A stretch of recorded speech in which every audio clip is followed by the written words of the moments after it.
Born as the unwanted bastard of a noble bloodline, Johan knew only pain.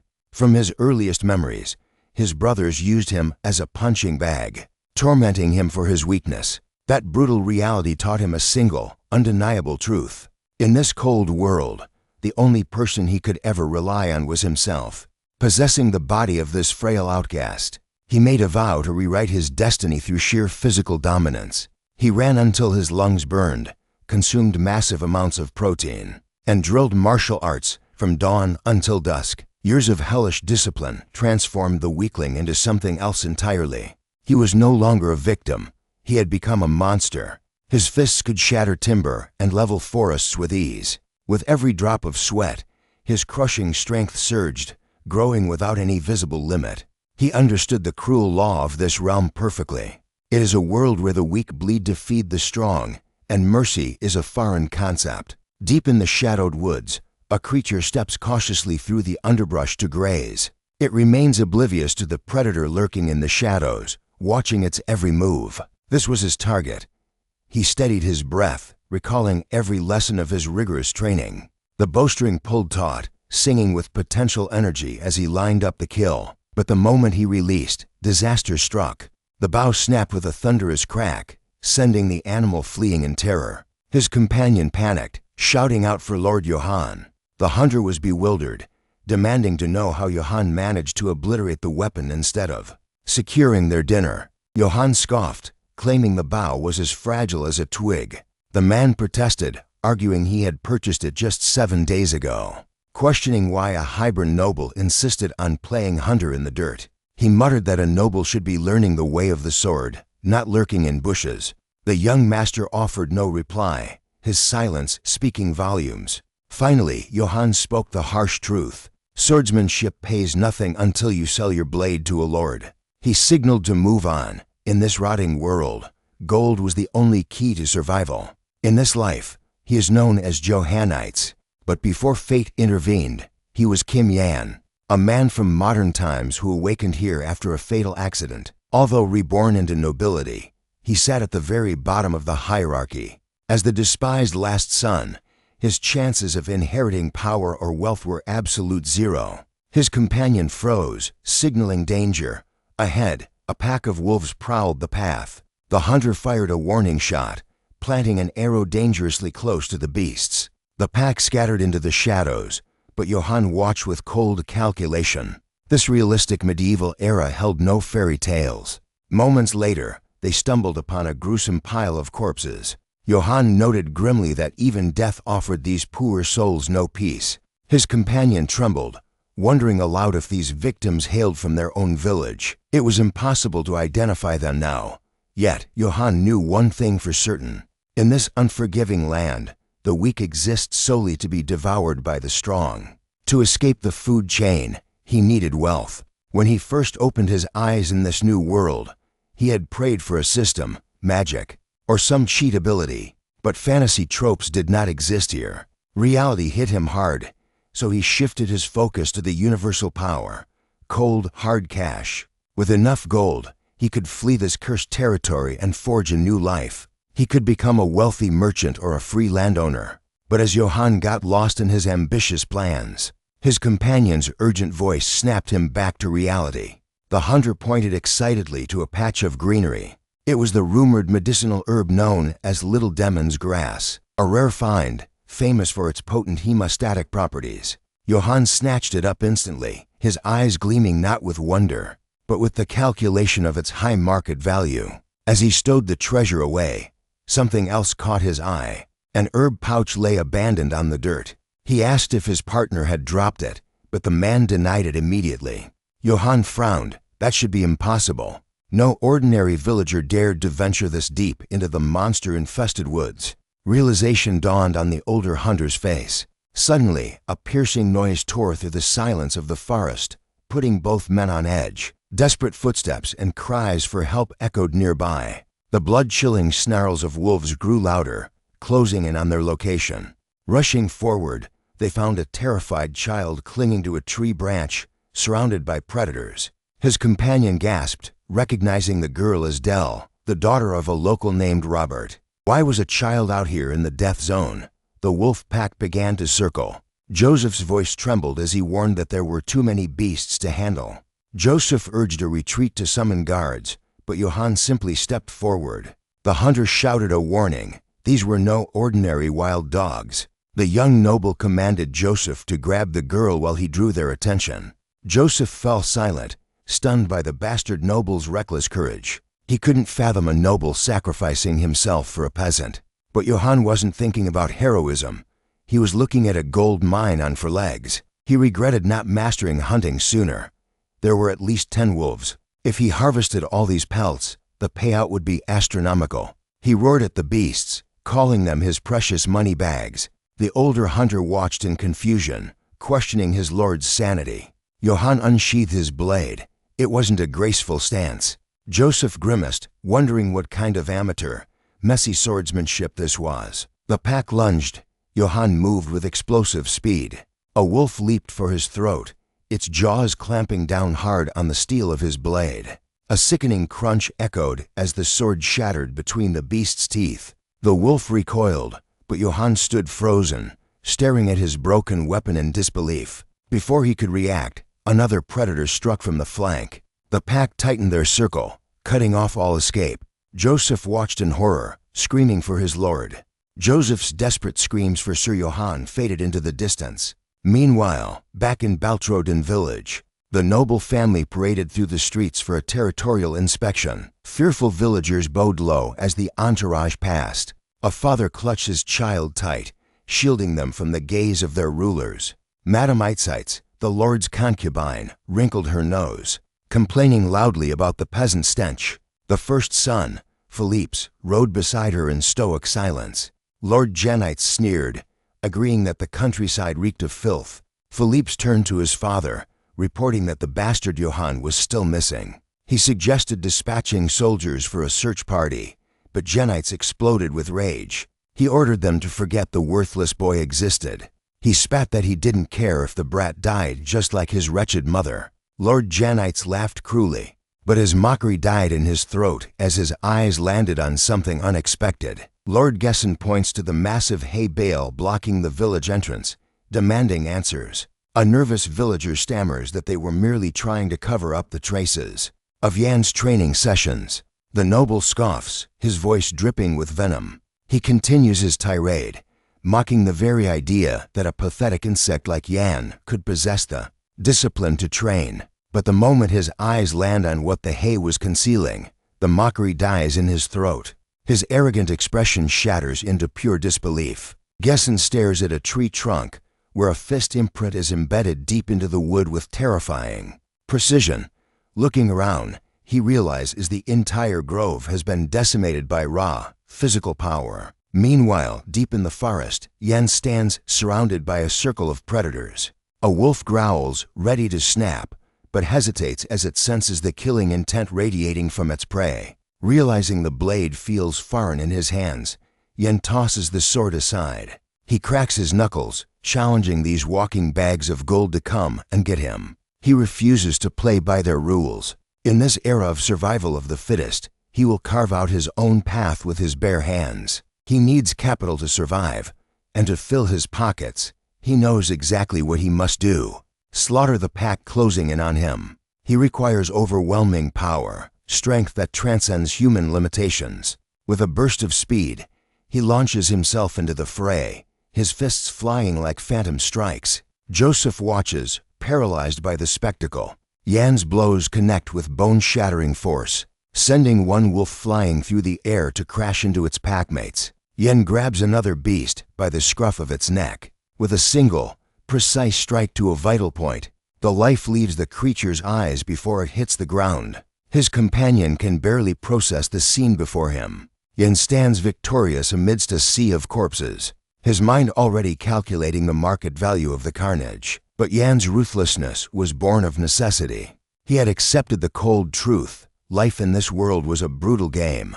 His noble brothers had branded him an illegitimate, motherless piece of trash. They had made his life a living hell, beating him for sport and promising death if he ever dared to raise his eyes against them. The lesson was learned in blood. This world is merciless. If he died in a gutter, Not a single soul would shed a tear. The only person he could rely on was himself. He asked himself the ultimate question: what does a man need to dominate a medieval world? Fate had dealt him one ace card. He possessed an advantage no one else in this era had: the memories of his past life as a modern student. Yan's mind was a fortress of knowledge beyond medieval comprehension. He decided to weaponize it, utilizing advanced exercise science and high-intensity interval training to forge the perfect body. He applied modern nutritional science, creating a balanced super diet from ingredients the ignorant locals discarded as garbage. The young man built a training regimen based on absolute logic and combined it with ruthless, close-quarters combat techniques. Day by day, the compound effect of his training took hold. After several years of blood and sweat, the results were undeniable. Back in the flashback, he strikes the tree again and again. Finally, the wood groans and snaps, unable to withstand his devastating impact. With every session, his body evolved, overflowing with that explosive power. He felt the energy coursing through his veins, invigorating his very soul. Whether this strength was a blessing or a curse, only time would tell. The sounds of slaughter in the forest finally fade as Yen dusts off his hands. He surveys the field of defeated wolves, confirming that the last of the pests has been dealt with. Joseph rushes to check on Dell, and the terrified girl clings to him for safety. The veteran hunter lets out a heavy sigh of relief. He scolds Yan for his recklessness, asking if he has a death wish, but admits he is moved. Yan had stepped directly into the jaws of death to save a humble servant girl. Yan, however, isn't listening to the praise. He is too busy inspecting the corpses, wondering which pelt will fetch the highest price at the market. He asks what Joseph was muttering about, but the older man dismisses it. Yen turns to Dell, asking if she is unharmed, and she stammers out a grateful thank you. Suddenly, the blood drains from her face. Looming behind them, a massive shadow rises from the darkness like a nightmare made flesh. They spin around to face the new horror, the girl shielding her eyes. A creature of impossible size stares down at them with glowing eyes. The giant beast growls, the sound vibrating in their chests. Joseph screams that it is a monster-class entity. Lord Yan, run. He claims a beast of this magnitude requires a battalion to subjugate. Yan stands his ground, simply asking if this thing is the pack leader. With a smirk, he apologizes to the beast for killing its minions, explaining that their fur just sells too well. The creature's growl deepens into a rumble of pure rage. Yen realizes the monster sees him as nothing more than a snack. It lunges, jaws gaping wide to swallow him whole. Yen scoffs, unimpressed. Gripping a jagged rock, he declares that a boss monster's hide is the ultimate jackpot. He drives the stone into the creature's skull with a sickening crack. The monster recoils, stunned by the blow. Yen clicks his tongue, annoyed that he might have scratched the merchandise and lowered its value. Fury explodes in the creature's eyes. It rears back and unleashes a piercing howl that ripples through the forest like a sonic boom. The sound acts like a physical blow. They scramble to cover their ears, but Yen feels the vibrations rattling his brain.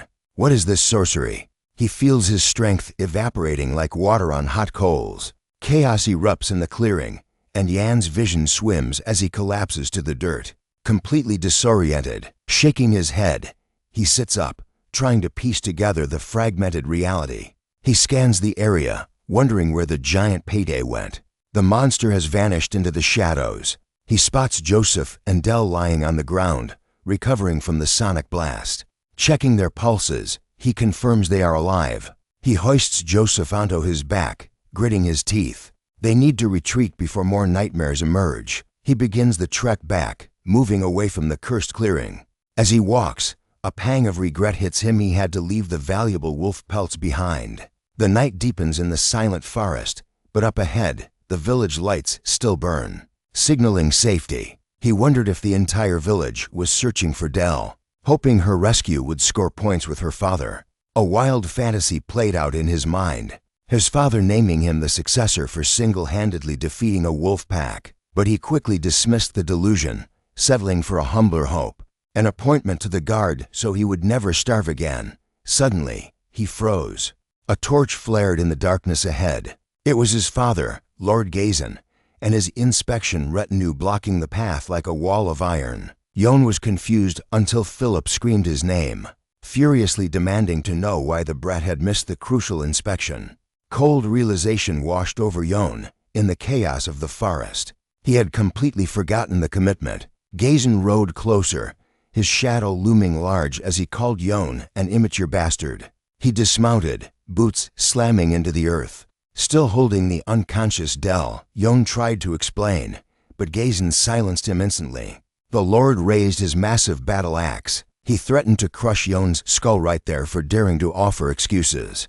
The young man stared at the dirt, trembling.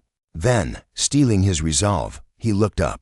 Johan declared he didn't miss inspection out of laziness. He was saving lives in the forest. A villager burst from the crowd, eyes widening as he recognized little Dell. He snatched the child into a desperate embrace.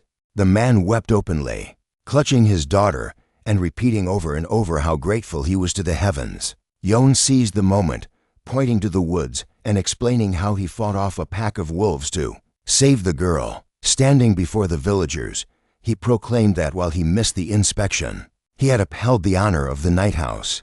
He bowed low, promising to protect the estate. Then, pushing his luck, Johan suggested his father finally appoint him captain of the guard. He had a smirk, convinced his self-promotion was absolute perfection.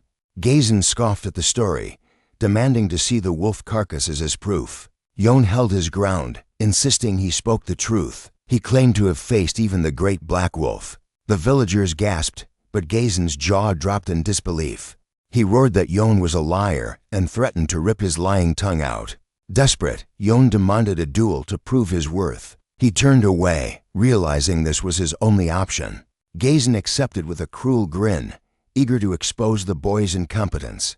He ordered Johan to raise a weapon. Johan stared back, the command echoing in his mind as panic set in. The terrifying truth hit him.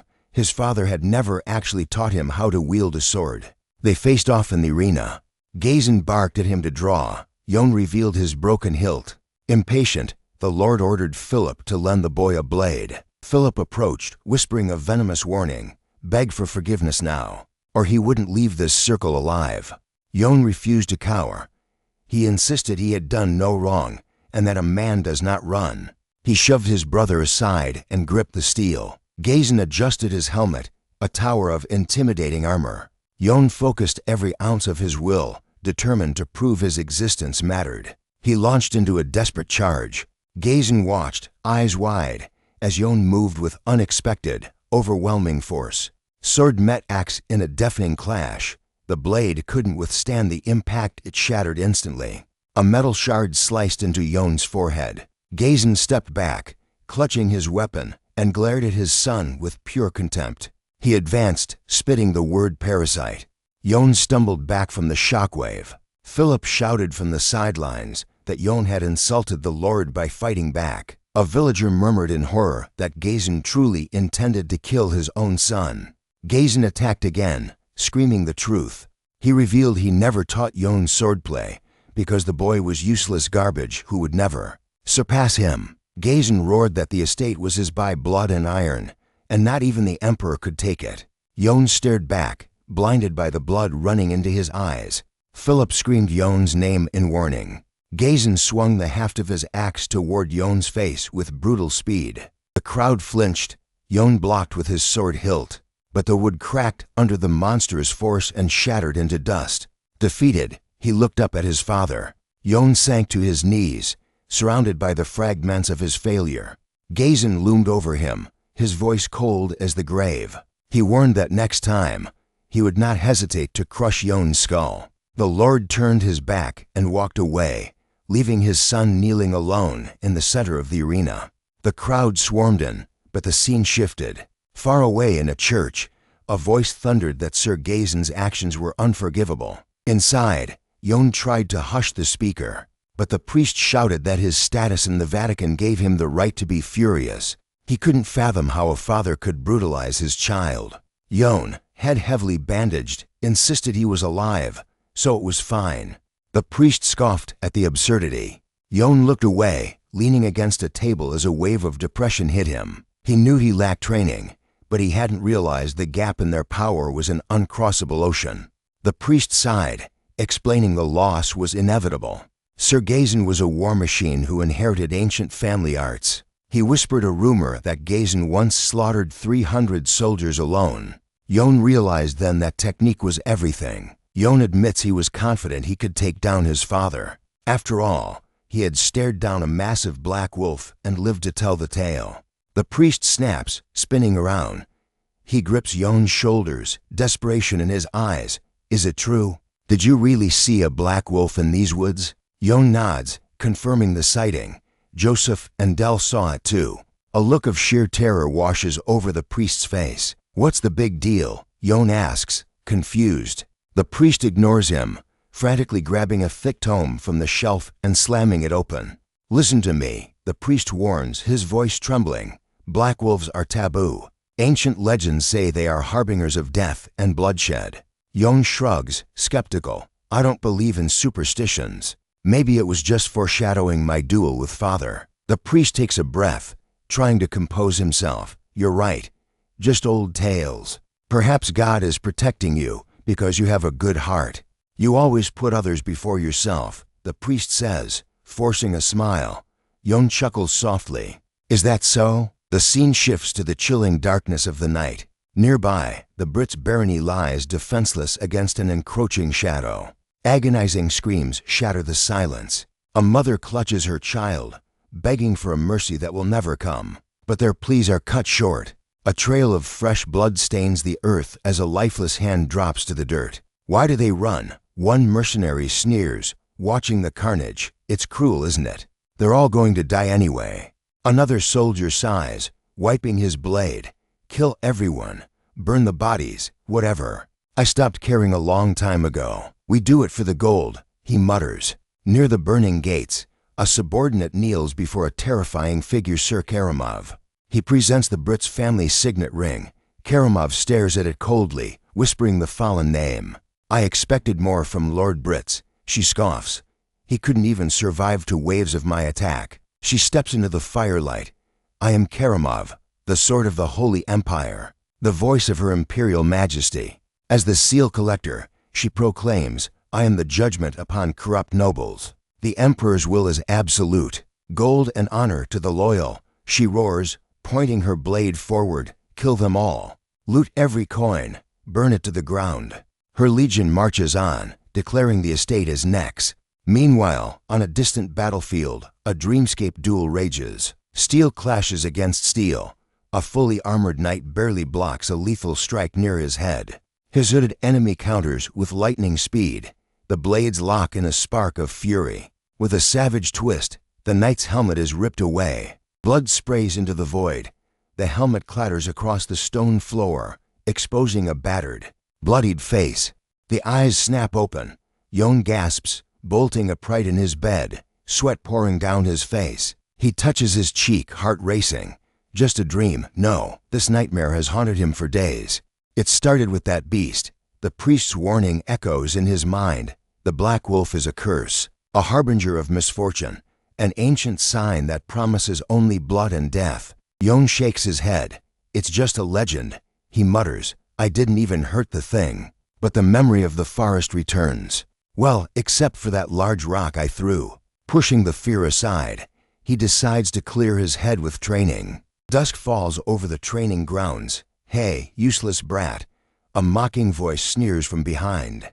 2 men approach, smirking. Didn't your daddy warn you to stay invisible and keep your head down? Does chopping wood make you feel like a warrior? They laugh. Breaking logs is a cheap parlor trick for trash like you. They lean in closer. You, join the guard. Your father would never appoint a failure like you. He'd rather crack your skull and feed you to the pigs than give you a title. Bam, with a single, casual punch, Johan obliterates the massive log. Wood explodes everywhere. The men freeze, jaws on the floor. Johan turns to them with cold eyes. Say that again. I dare you. Terror grips them. They scramble away, screaming like cowards. We're telling your father about this. Pathetic idiots, Johan mutters, watching them flee. You should worry about your own futures. He goes back to work. They weren't wrong, you know. A calm voice cuts through the evening air.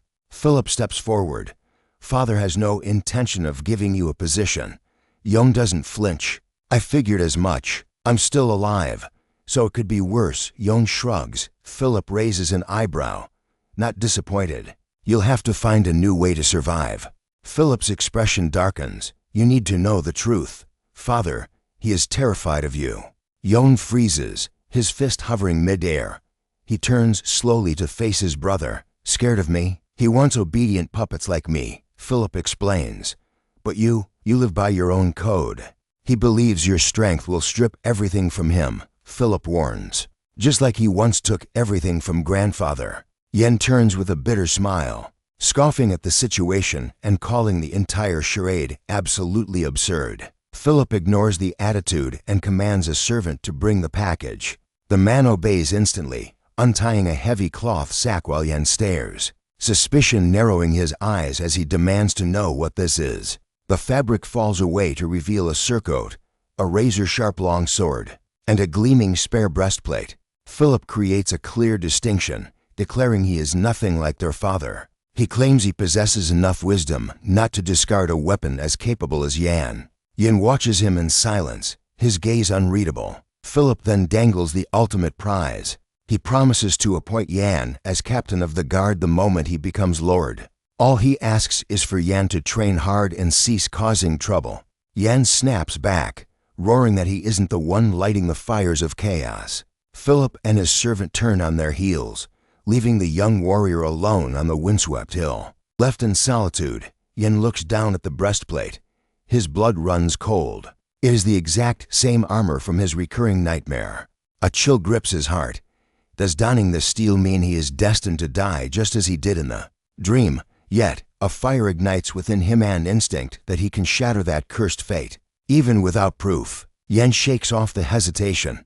Destiny or not, he decides that if he wants to win the battles ahead, he needs this gear. He fastens the breastplate and swings the cloak over his shoulders, adjusting the weight of war against his body. A manic laugh escapes his lips, echoing into the distance as the sun bleeds below the horizon. Meanwhile, in a bustling tavern, a man slams his hand on the table, insisting he speaks the truth, while another accuses him of spinning fairy tales. The first man recounts the legend of Sir Yan, describing how he slaughtered a pack of wolves and drew his blade solely to save Del and Joseph. He calls Yin the only true model of a knight left in these lands. To patrons nod in agreement, declaring Yen far nobler than Lord Gaze, unaware that a hooded figure in the corner is absorbing every word. Another villager adds that Yen should have just taken Gon's head that day and ended it.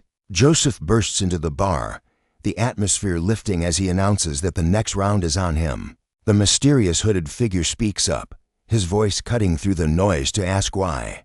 Joseph raises his mug high, eyes shining with gratitude. He proposes a toast to Sir Yan for saving the life of his beloved daughter, Del. One of the locals turns to the stranger, eyes narrowing. He asks who this hooded man is, noting he has never seen such a face in these parts before. The hooded figure merely points out their recklessness, noting they were bad-mouthing the ruling lord in front of a complete stranger. The villager stares, unnerved by the man's calm demeanor. The stranger chuckles darkly, commenting that the locals here seem to fear nothing.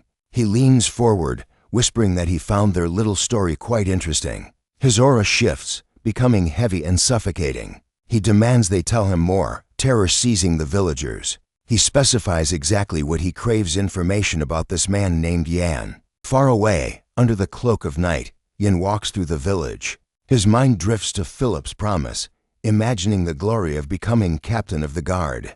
He believes his golden path to power has finally opened up.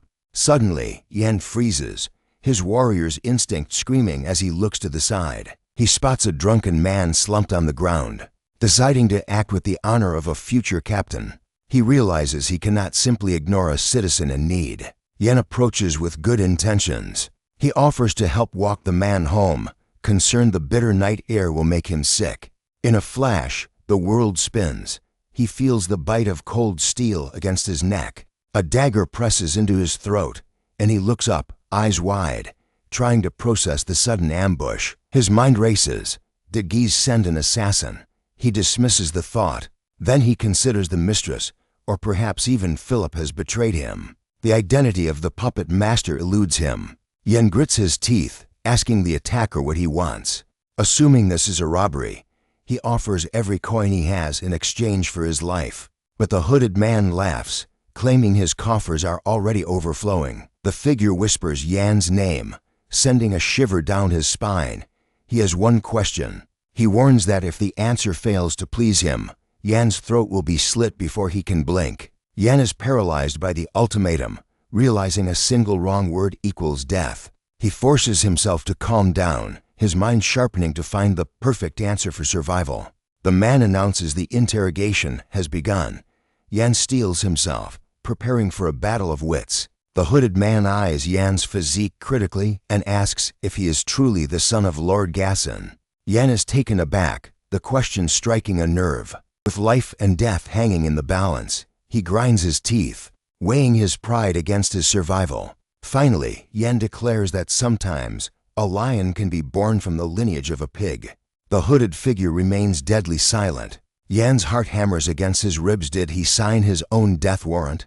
Then, the man's hood shifts slightly. Suddenly, the assassin explodes into laughter. He states the answer pleased him greatly, yet he coldly refuses Yan's request to be released. The figure declares that from this moment on, Yan belongs to him. Yan stares in confusion, unable to comprehend the weight of those words.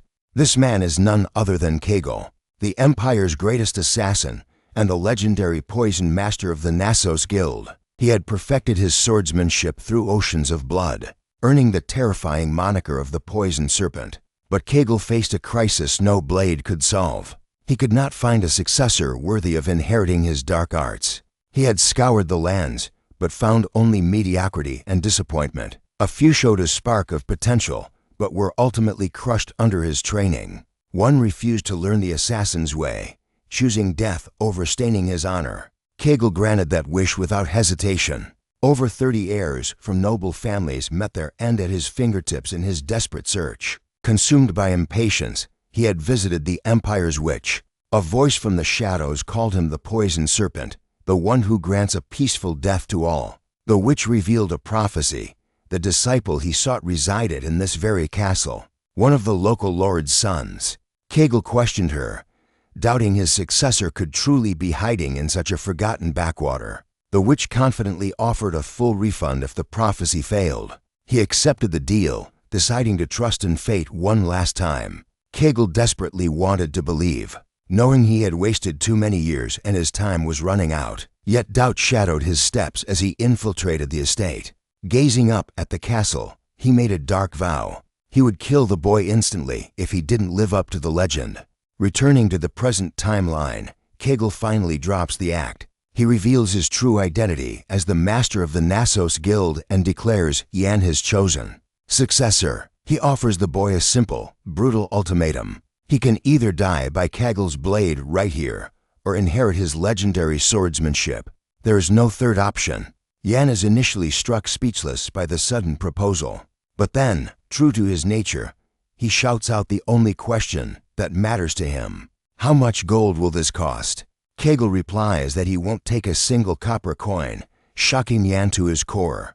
The boy realizes a guild master with god-tier skills is offering to teach him for free. Overcome with emotion, Yan grabs Kegel in a bear hug, claiming he has waited his whole life for a teacher like him. But Kegel pushes him back, reminding him that his art is that of an assassin. He issues a grim warning. Merely learning these techniques will mark Yan as a disgrace to any honorable knightly family forever. Yan screams that he couldn't care less about useless things like honor or shame and begs to be taught.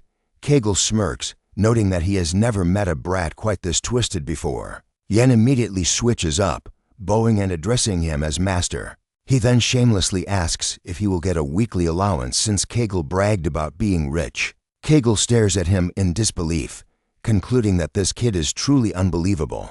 The scene shifts to the atmosphere inside the noble estate. Lord Gayan sits mounted on his warhorse, announcing that the inspection is complete and he will be departing the territory for some time. Philip bids him a respectful farewell, promising to guard the castle. But the moment the Lord turns his back, Madame Ignis hisses that no matter how hard Philip tries, This castle belongs to her. Philip sneers, calling her a foolish woman. He declares with absolute arrogance that he is destined to be the next lord of this domain. Lord Gayan turns away in disgust, muttering that he is sick of both of them and they can rot for all he cares. Inside the castle, Philip informs his father that Yen still hasn't returned and asks for orders. But Lord Gayan remains cold as ice, commanding him not to waste time on that trash. Whether Yen lives or dies is of no concern to the house. Philip bows his head, apologizing for even bringing up the subject. As he turns away, Philip wonders where his brother has vanished to. Meanwhile, deep in the forest, Kegel prepares to verify Yen's raw potential. Yen asks to borrow a weapon, sheepishly explaining that he has a habit of breaking them. Kegel tosses him a spare blade. Kegel analyzes the boy's stance, finding him reckless and full of openings. He draws his own sword, deciding that if the boy is too weak, he will kill him right here. Yen answers the call, sword in hand. Master and apprentice square off in the silent forest, the air thick with tension. Kegel criticizes Yen's amateurish stance and decides he must die. Yen asks if he needs to use formal swordsmanship or if he can fight dirty. Kegel scoffs, telling him to do whatever it takes to survive. He authorizes him to use anything: fists, stones, or blades to secure victory. Yen grips the hilt until his knuckles turn white. Suddenly, he unleashes a torrent of overwhelming power. Kegel watches as the very air around the boy begins to fracture. In that split second, the master finally understands. All his doubts were completely unfounded. Kegel's eyes go wide with shock. This boy isn't just strong, he is a monster. Yen charges with a punch that generates immense air pressure, catching the assassin off guard. Kegel realizes with horror that if that punch connects, his lungs will collapse and his muscles will be pulverized instantly. It feels less like fighting a human and more like facing a rampant lion. The scene erupts into a high-speed clash as the master is forced to use his unpredictable footwork. Yen struggles to track his movement pattern, completely unsure if the killing blow will come from the sky or the ground. Suddenly, the master's blade slams squarely into his face. The impact sends Yen crashing into the dirt. The master steps back, watching the boy on the ground. He notes that he only used the flat of the blade. Yet it was a miracle Yen didn't pass out from the pain. He calls the boy's durability ridiculous. Kegel claims that if Yen had been born 1,000 years ago, the bards would have hailed him as a legendary hero. Yen wipes the blood away and thanks him. But Kegel interrupts to reveal a fatal flaw in his existence. He states grimly that at this rate, Yen is destined to die no matter what. Lying in the dirt, Yen asks what the hell he means. The master explains that Yen cannot control his own monstrous strength, and that power will eventually destroy his body. Yen retorts that he isn't attacking himself, so it makes no sense. Kegel challenges him to attack again if he is so confident. He proposes a wager. If Yen can break the master's sword instead of his own, he will give him a pile of gold. The youth's eyes light up with greed. He charges forward, screaming at the old man to keep his promise. Striking with 100% of his might, the two blades collide with a thunderous impact, but instantly, Yen's sword shatters into 1,000,000 pieces, and the recoil sends him flying backward. As he hits the ground, Yen realizes this situation is identical to the fight against his father. His master looks down at him, asking if he finally understands. He warns that raw power without control is suicide. He must master it, or he will perish.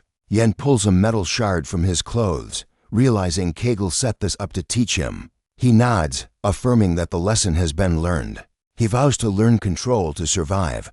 After all, he is the future captain of the family guard. His master explains that true power is subtle. To demonstrate, Kegel attacks a nearby tree using only his sword's wooden sheath. The blunt sheath slices through his armor like a hot knife through butter. Yen is terrified, realizing his defenses were bypassed by a piece of wood. The master asks if he saw the truth. With perfect control, a warrior can cut through steel without even drawing a blade. Kegel admits he can't even imagine the monster Yen will become once he masters this concept. Yen listens, his eyes burning with determination. Kegel declares that the real training begins now. He warns that it will be a living hell where death is a real possibility. and asks if the boy is ready to ascend. With a triumphant roar, Yan shouts, "Yes." The scene shifts, revealing a peaceful village with a majestic castle looming in the distance. Yan strides through the village streets with confidence. But moments later, the reality of training sets in as he appears with a bruised and battered face. He reflects on his progress, realizing he is finally learning the art of restraint. But when will I learn real swordsmanship? He wonders. Suddenly, a noise catches his attention, snapping him back to reality. Narrowing his eyes, he spots a group of armed soldiers ahead. Are those elves? He questions, watching the intimidating group approach. He steps forward and demands their identity. But one of the soldiers sneers, ordering him to leave the restricted area immediately. Yan holds his ground, pointing a finger. "Who are you to give me orders in my own home?" The soldier scoffs, asking who Yan thinks he is to question them. He puffs out his chest. "We are the wolves of Akitan, the elite mercenaries of the Empire." The youth's eyes widen with excitement at the word mercenaries. Curiosity takes over as he asks, "How much is the pay?" Two of the warriors step forward to answer. "2 gold coins for a single job," they reveal. It was a fortune, incomparable to the meager salary of a guard captain. One elf smirks, adding that skill is the only thing that matters, and Yan nods in agreement. Yan's mind races. He has never even seen a gold coin in real life. For a split second, he seriously considers a change in careers. But as he chats, the atmosphere suddenly shifts. An imposing figure approaches from behind, casting a long shadow. A warrior clad in full plate armor stops directly before him. Yan freezes. An overwhelming presence slams into him like a physical blow. Instinct takes over. His hand flies to his hilt, preparing to draw his blade against this unknown threat. Then reality crashes down. He stops, cold sweat drenching his back. Why? Why did I try to unsheath my sword? An elf levels a blade at Yan's throat, accusing him of treason for drawing a weapon before Sir Karamov. The armored warrior raises a hand, silencing his subordinate. "It is fine," he rumbles, his voice commanding absolute obedience. Mounted high on his warhorse, he looks down and asks for the boy's name. Yan remains silent for a heartbeat, surrounded by enemy steel. Finally, he speaks. "I am Yan, of Houseites." The warrior reaches up and removes his helmet. The face of a legend is revealed. It is Karamov, an Imperial Guard Knight of the Holy Empire. The realization hits Yan like lightning. He stares at his own trembling hand. I instinctively reach for my sword against him. He has never felt terror like this. Not when facing the Black Wolf. Not even when his own father tried to kill him. This killing intent is suffocating. It is the primal fear of a prey animal placed before a relentless predator. Karamov does not even raise his voice. He merely orders the boy to move out of the way. Yan remains paralyzed, crushed under the weight of the knight's aura. With a massive effort, he forces his legs to move and steps aside. The elves snicker, commenting on how terrified the boy looks. As the group departs, one soldier looks back with a cold sneer. "Be careful next time, kid. If their asterisk is a next time." Later that night, amidst training, a subordinate named Jane questions Sir Karamov. "Is it all right to just leave him there?" Karamov replies calmly that he wishes to avoid trouble on such a significant day. His eyes narrow slightly. Not yet. Meanwhile, Yan watches the group disappear through the castle gates alone, wondering why an emperor's knight has come to this remote place. Inside the castle, chaos ensues. Hearing that Sir Karamov has arrived, Philippites sprints through the halls in a panic.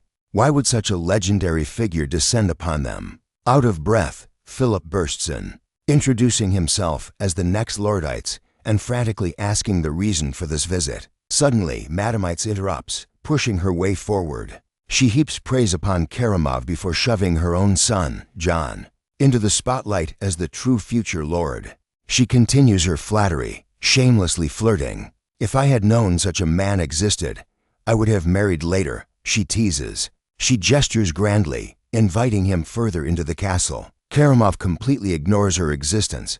He keeps walking, his boots echoing on the stone floor. The madam calls after him, but her voice falls on deaf ears as he sets his heavy helm aside. Without hesitation, Karamov ascends the dais and sits upon the throne.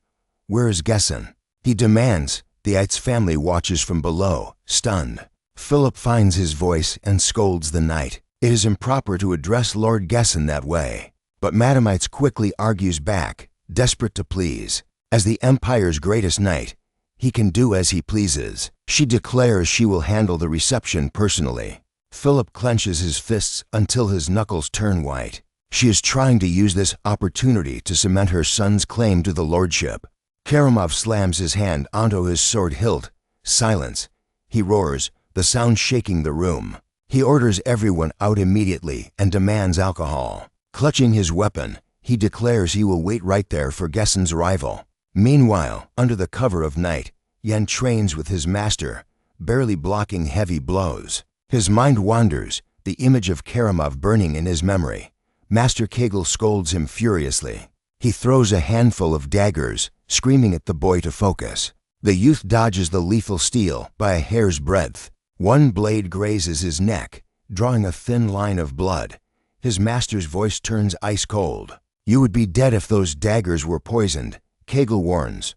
Why is your mind elsewhere? Yen grits his teeth and explains. The Emperor's knights are in the village, Yen says breathlessly. Something feels wrong. This is Eit's family territory. They shouldn't have the authority to close the gates and control us like that. Kegel looks at him grimly, suspicious or not. What can you possibly do about it? Kegel describes the man they are dealing with, Karamov, the Emperor's direct blade, the strongest warrior on the continent, clad in legendary armor. Yen looks up, his eyes searching for an answer. Is Karamov stronger than you, master? The master falls silent, the weight of the question hanging in the air. Finally, Kegel speaks the truth. If I had to face Karamov, I would flee without hesitation. He catches himself and snaps, quiet now. Kegel yells, frustration pouring out. You are an idiot. Know your place. You cannot even control your own strength yet. Yen closes his eyes, absorbing the harsh words. Then, his eyes snap open, burning with resolve. He stands, sword in hand. I will do it. His master sighs, readying his stance for combat. The two charge at each other with blinding speed. Yen is struck hard by the scabbard, pain exploding in his side, but he yells to continue. He is struck again, and again, again. He screams. Even as his body screams in protest, his spirit does not break. Kegel shouts back, matching his intensity. Advance. The youth swings wildly, desperation creeping in. Why isn't it working?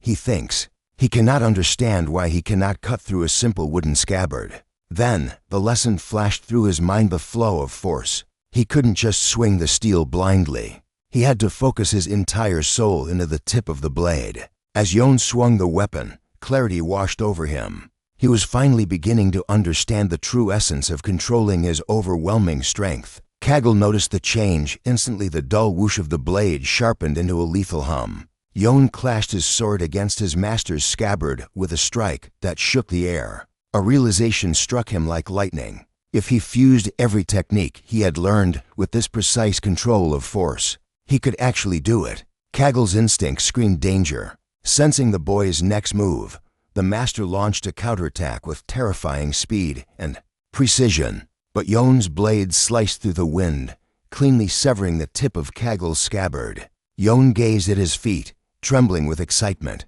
He shouted in triumph, claiming he finally grasped the feeling, acting as if it were easy. Kegel stared in silence, trying to convince himself it was sheer luck. The master's voice turned ice cold as he called Johan's name. Kegel drew his real sword, warning that the training wheels were off. He would no longer hold back. Johan charged again, unleashing his full power.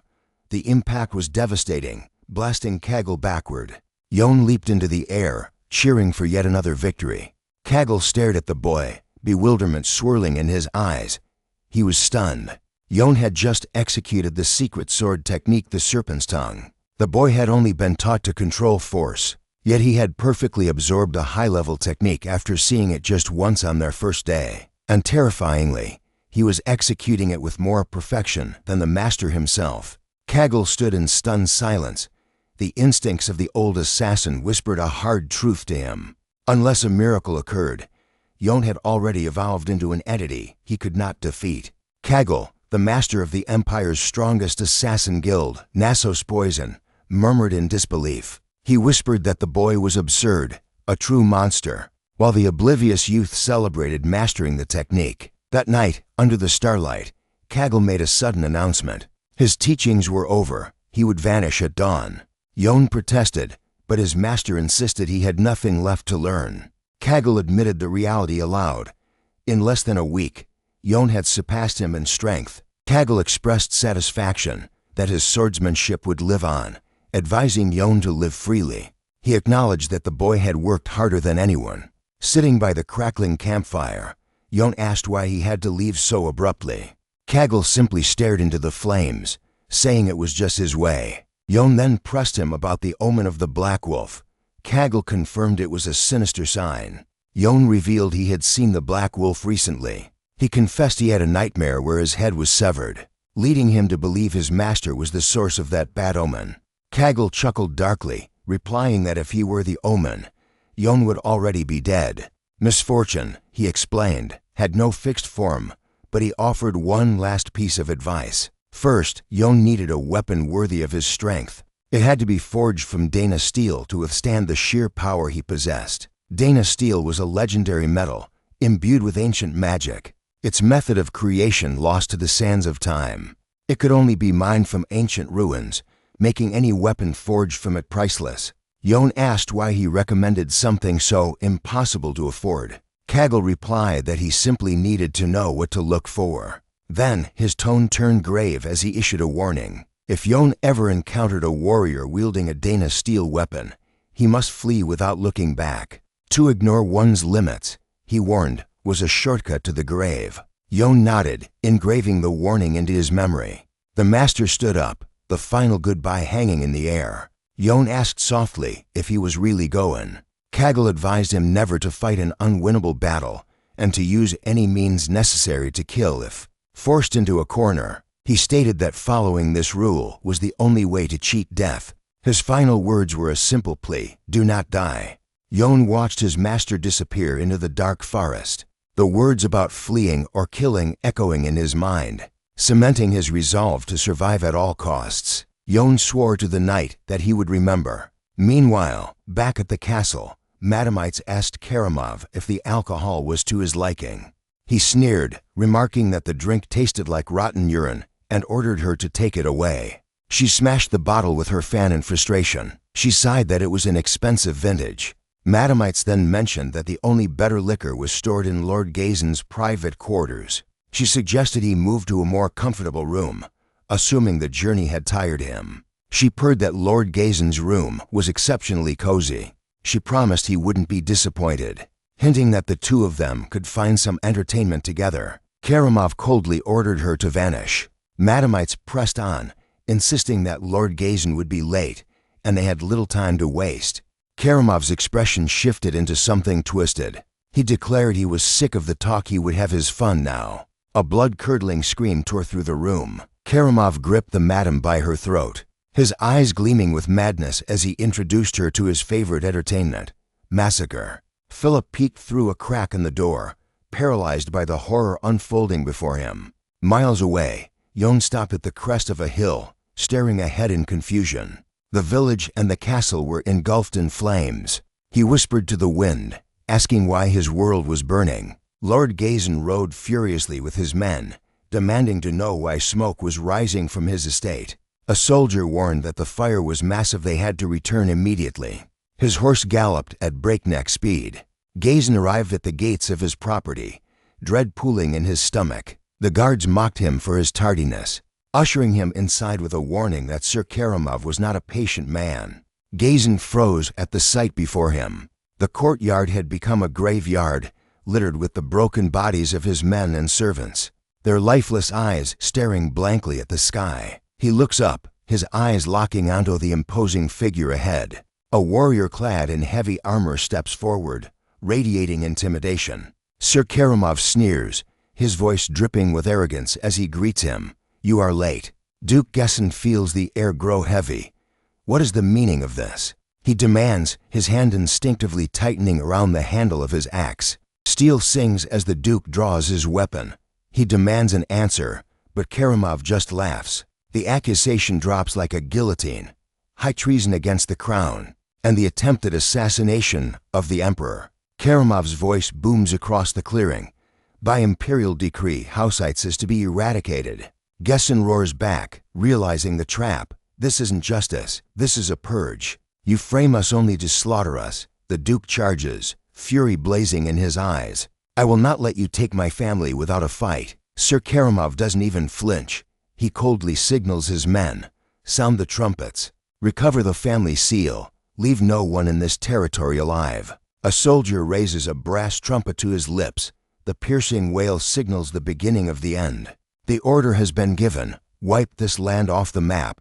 The imperial army surges forward like a tide of destruction. Amidst the burning ruins of the village, a soldier corners a wounded, defenseless villager. The man on the ground spits blood.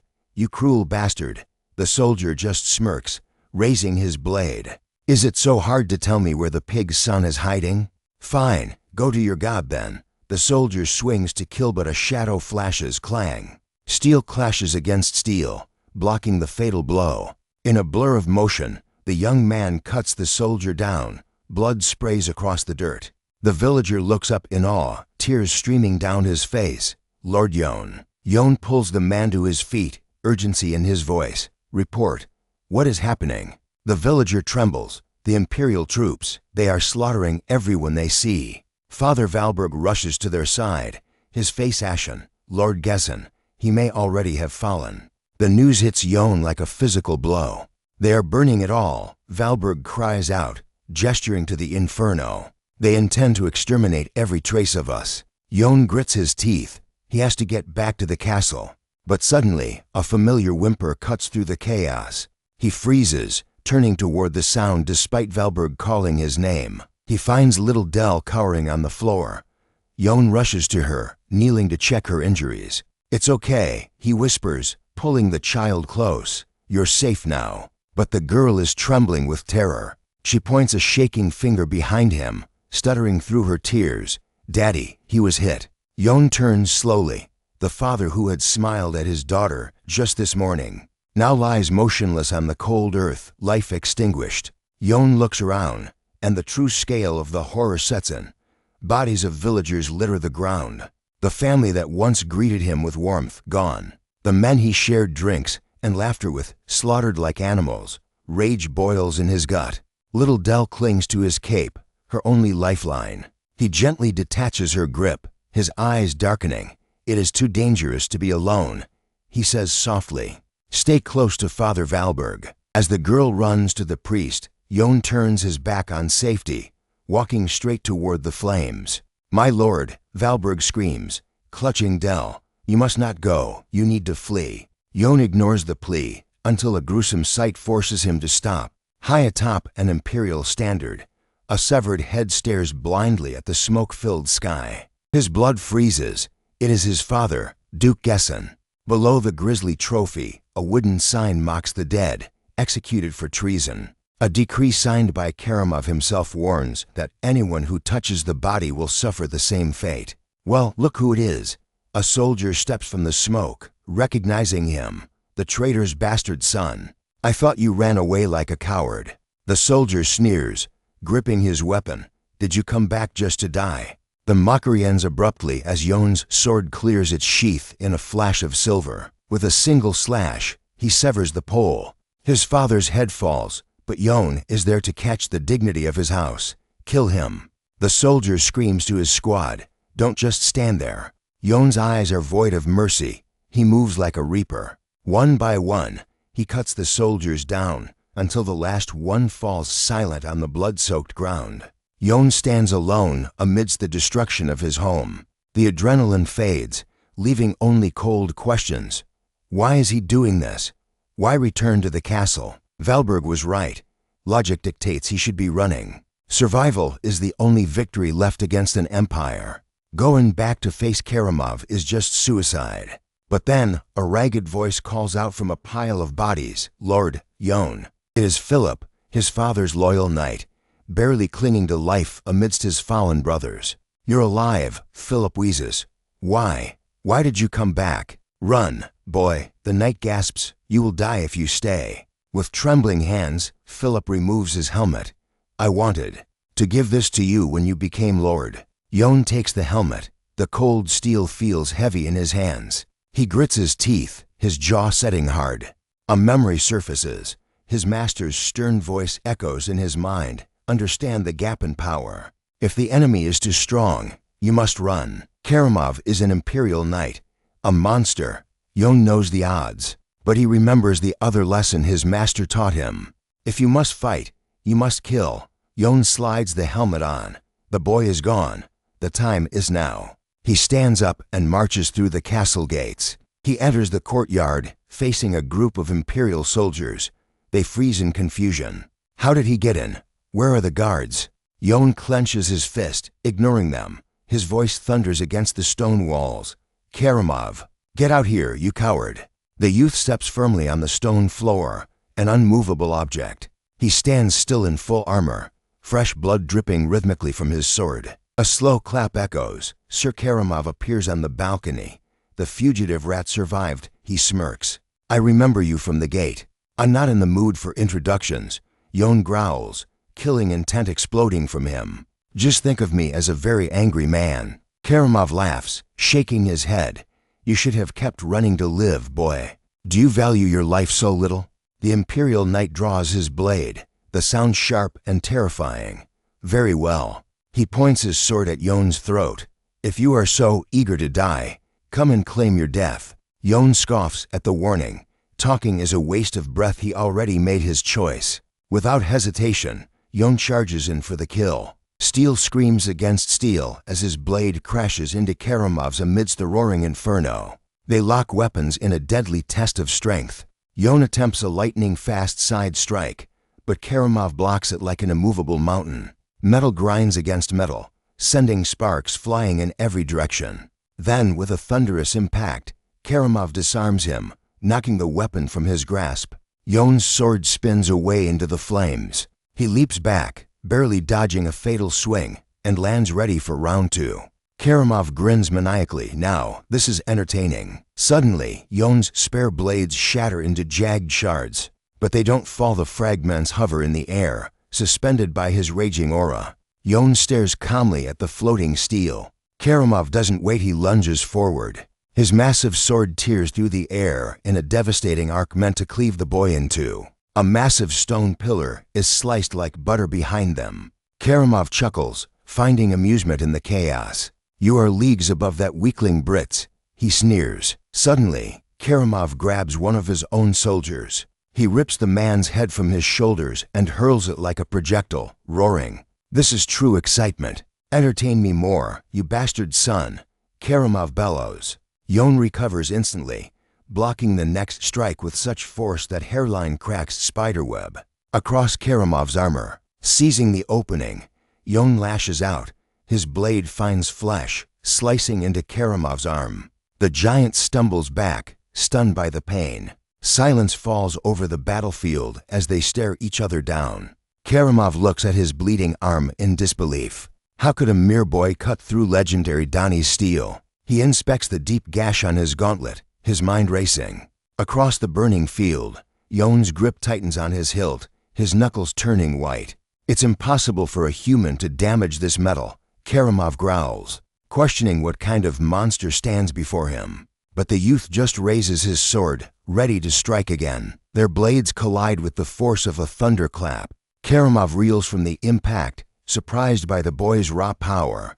But Johan is relentless, raining down a heavy overhead smash. Karamov intercepts the blow, gritting his teeth. He pushes back, channeling his monstrous strength into a counterpress that shakes the ground. He sneers internally. This kid is just a brutal strength, zero skill. Karamov decides to end this by exploiting his lack of technique. He effortlessly deflects Johan's strike to the side and lunges with a lethal thrust.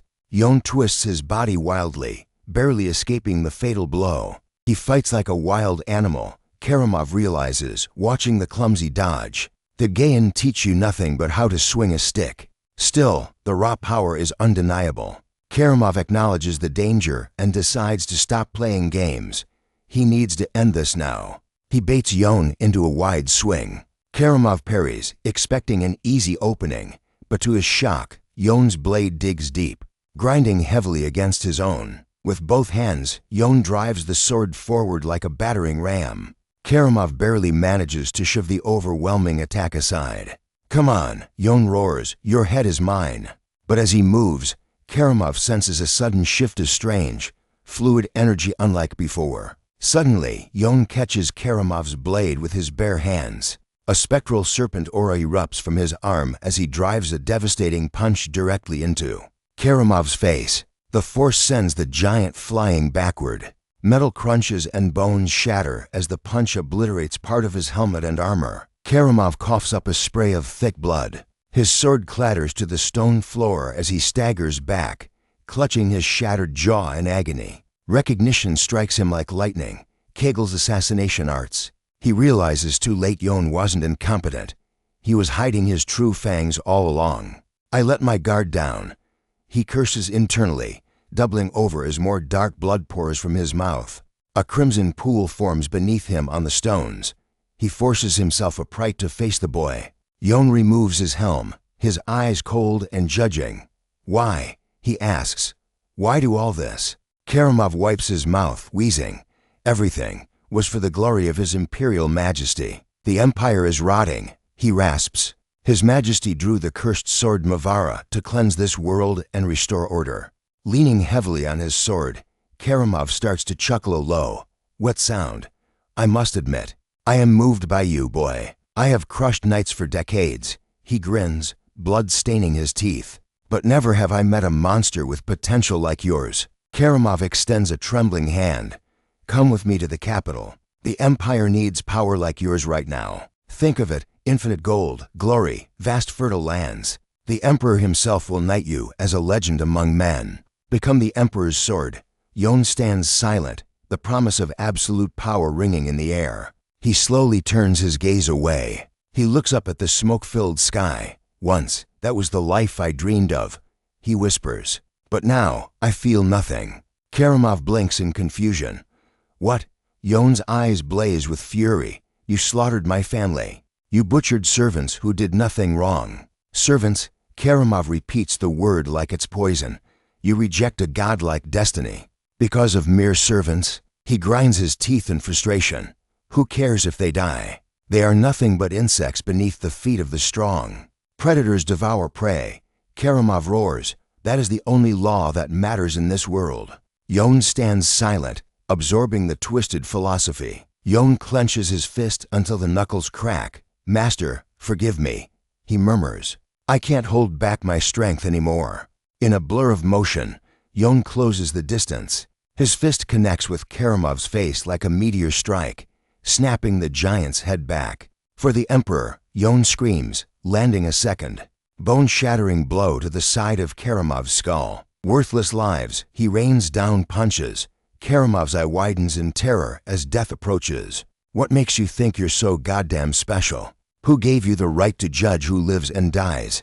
With a final roar, Yon delivers the judgment blow, smashing Karamov into oblivion. The impact is devastating. His eye bulges as the blow connects. Blood sprays from his face in a crimson mist. His hand twitches feebly against the cold floor. Yon slowly lowers his blood-soaked fist. He towers over Karamov's broken form for a heartbeat, then turns his back on the fallen knight. "You fool," Karamov wheezes.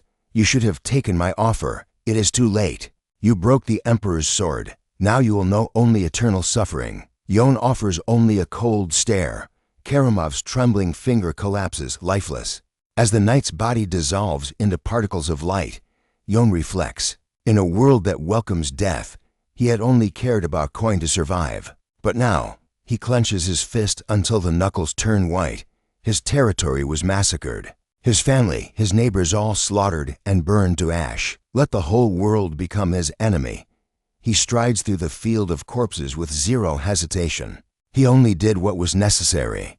He will never regret this path, no matter the judgment.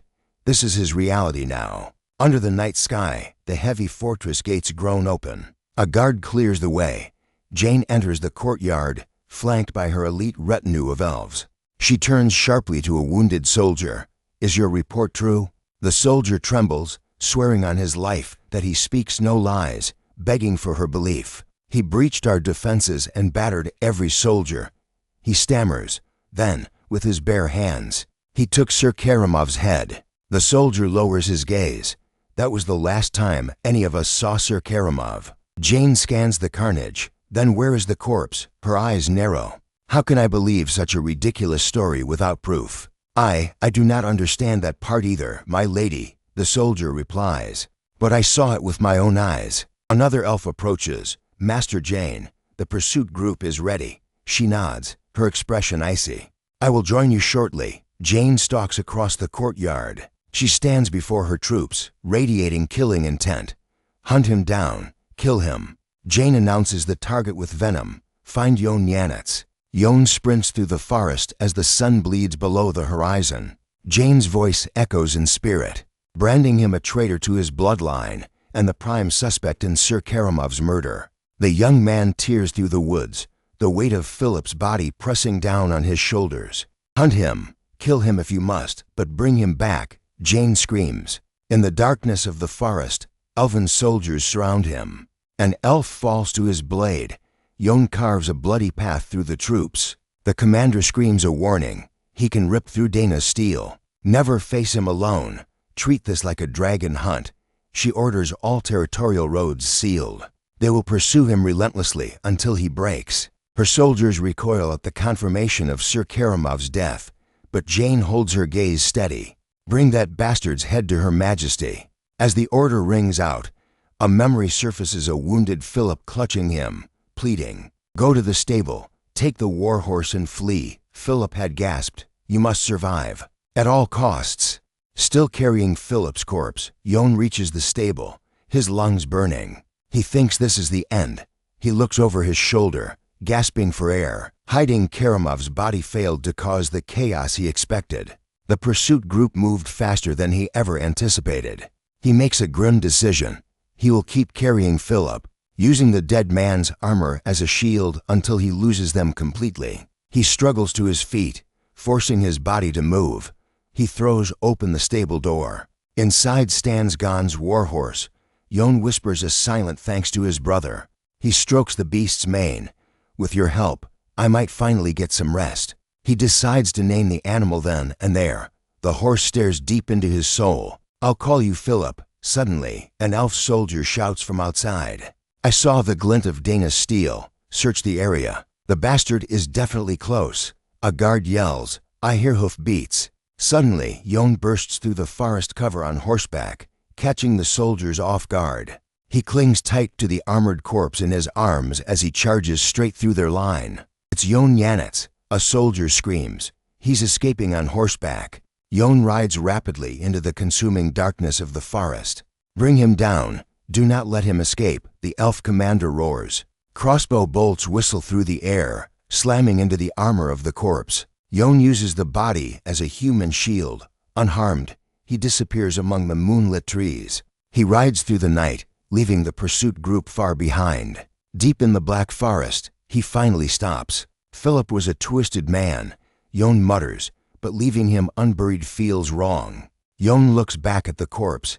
He eyes Philip's armor. That looks expensive. He strips the sword from the body. Yon examines the blade. It is impossibly light, solid, and forged from pure Dana's steel. He unsheathes it, eyes tracing the inscriptions. He recognizes the ancient imperial script.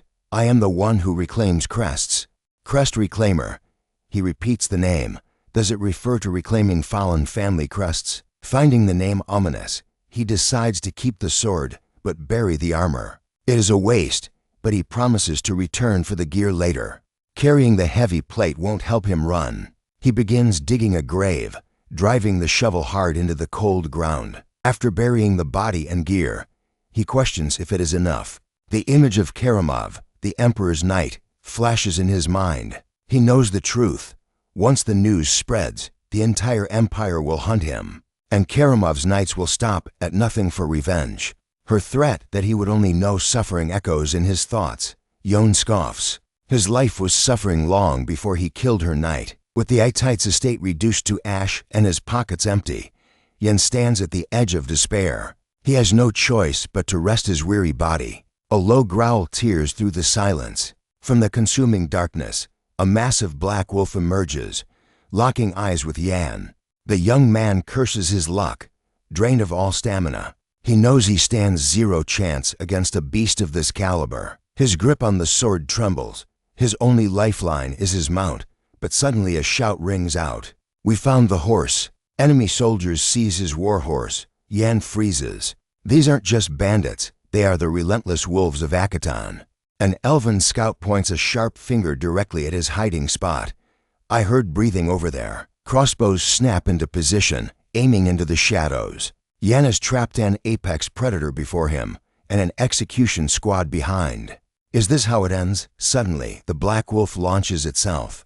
It soars right over Yan's head, crashing into the elven line. Carnage erupts. The beast tears through the elves like paper. Yan watches in shock as screams fill the air. Why did the monster spare him? It's clearing a path. This isn't mercy, it's an opportunity. If he doesn't move now, he joins the dead.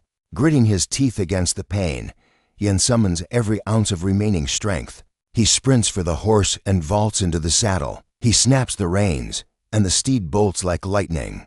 As the wind whips his face, memories of a lost childhood flood his mind. The priest's gentle lessons, the laughter shared with his brother. Yan rides desperately, haunted by the days of his youth and martial training. He sees the villagers butchered in the streets. He feels the weight of the helm his brother pressed into his hands with his dying breath.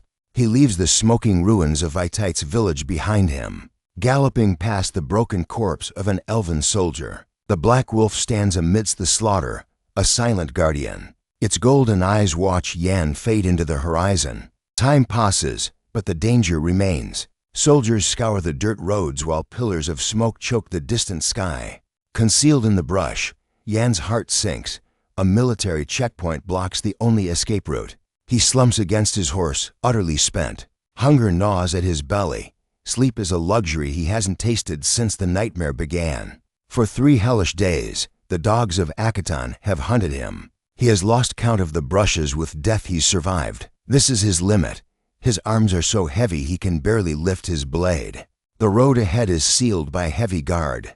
Trapped like a rat, he crouches low, observing the enemy patrols. Suddenly, fate intervenes. A large merchant caravan, bristling with armed escorts, rumbles down the road. A spark of brilliance lights up Yan's eyes. If he can blend in with them, he can slip through the checkpoint unnoticed.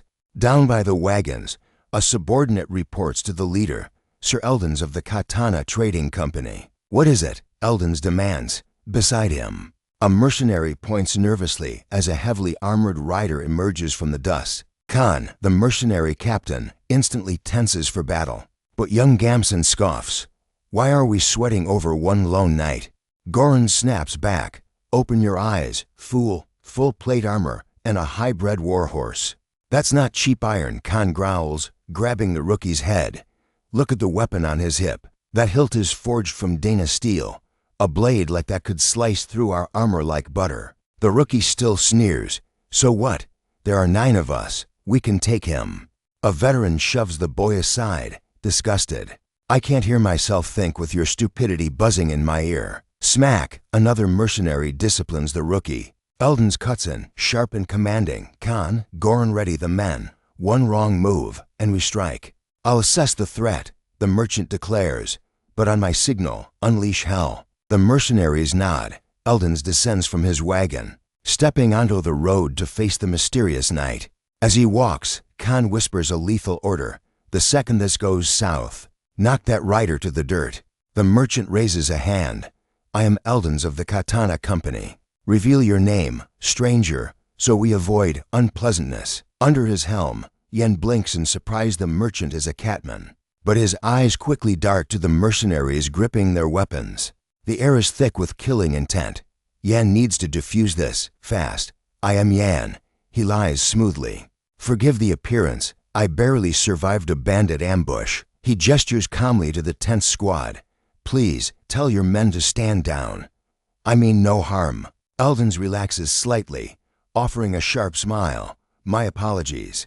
In this line of work, assuming the worst keeps you alive. I understand perfectly, Yen replies, but I have a request. The bandits took my coin. May I travel with your caravan? I don't need charity, Yen adds, tapping his sword. Feed me and let me rest, and my blade is yours. The catman calculates the profit and nods. Sold. We're bound for Marcel. Go introduce yourself to the boys. Thank you, Yen bows. He has no idea where Marcel is, but anywhere is better than here. Walking away, Eldon drops the facade. He explains to his men that Johan is just a wandering drifter, but his eyes say otherwise. Watch him closely if the stranger twitches wrong. Eldon orders them to kill him without hesitation. The mercenaries nod, hands drifting near their weapons. The kill order is confirmed. Now, Johan has a bigger problem to worry about, surviving the checkpoint ahead. The caravan lurches forward, resuming its tense journey down the road. Suddenly, a soldier on the perimeter signals his squad. Alert! People approaching. The notorious wolves of Akitan bark orders, forcing the caravan to halt for a surprise inspection. Johan stiffens. He has finally reached the obstacle he feared most. Praying he can slip through the net unnoticed, Eldon steps forward with practiced confidence. He introduces himself, demanding to speak directly with the officer in charge. The guard clocks the insignia, immediately the Ketna Trading Company. Power players with headquarters in Marcel. He softens his tone, but explains they are under strict orders to hunt down a fugitive trader. A cold realization hits Johan. This checkpoint wasn't random. It was set up specifically to capture him. A soldier marches up to him, aggressive and loud. He demands Johan remove his helm and reveal his face. Thinking fast, Johan stammers an excuse about a hideous skin condition. The guards laugh, mocking him without mercy. They insist on seeing his face anyway. The squad leader narrows his eyes, sensing the night is hiding something far more dangerous than a rash. Silence stretches between them. Eyes lock. The air turns brittle with suffocating tension. Johan prepares for the worst, his hand creeping toward the hilt of his sword.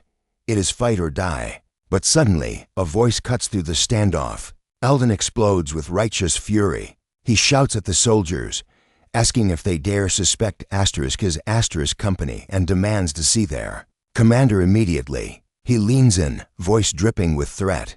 If there is one more second of interference, he will file a direct complaint to the captain. He specifies that the complaint will be handled personally at the Marcel branch. The guard pales, realizing it is not worth his career. He yields, ordering his men to clear the path. The other soldiers grit their teeth, frustrated by their superior's cowardice, but they obey. The squad leader sneers at Johan, telling him he got lucky today. The caravan finally rolls past the checkpoint, leaving the danger behind. The young knight glances back one last time. The soldiers shrink into the distance, watching the group fade down the road. Too close. By dusk, the mercenaries gather around the crackling campfire to organize watch shifts. Inside his tent, Eldon studies a scroll with intense focus. He approaches Johan and dismisses him. Go to sleep, he says, claiming the outsider has no tasks. The young man offers a brief thanks to one of the mercenaries. A sleeping bag lands in the dirt for him. Johan sits down, his body screaming for rest. He drifts into a deep slumber beside the fire. But in the shadows, a man watches the full moon through the trees. Another figure creeps from the darkness of the vegetation. The order is whispered, get ready. The plan is simple. Surround them by the hill and slaughter everyone at once. In the realm of dreams, Sergeant Kim Johan is back in uniform, reliving his days in the military. He is in a tactical simulation, executing a flawless defense-in-depth strategy against an overwhelming enemy force. His tactical genius was undeniable. He became a shining example, a legend in the making for his fellow soldiers. Battalion Commander Lieutenant Colonel Kimmy Bach pinned a medal on his chest, granting him a 5-day leave. The young sergeant salutes, pride swelling in his chest. He celebrates inwardly, thinking military life is his true calling. But the toxic, outdated culture and the grueling, endless shifts soon poisoned his mind. Worst of all was the abysmal pay. That was the breaking point. That was why he ran. In his nightmare, invisible hands drag him back to the base, screaming. Johan jolts awake. He sits up, gasping. realizing it was just a dream.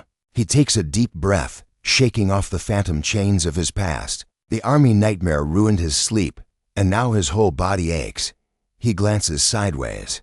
The moon still bathes the camp in silver light. Suddenly, the air hisses. A rain of arrows begins to fall. Johan braces for impact. With lightning-fast reflexes, he catches an arrow mere inches from his face. His eyes widen. The soldiers have found him again. Annoyance flares hotter than fear.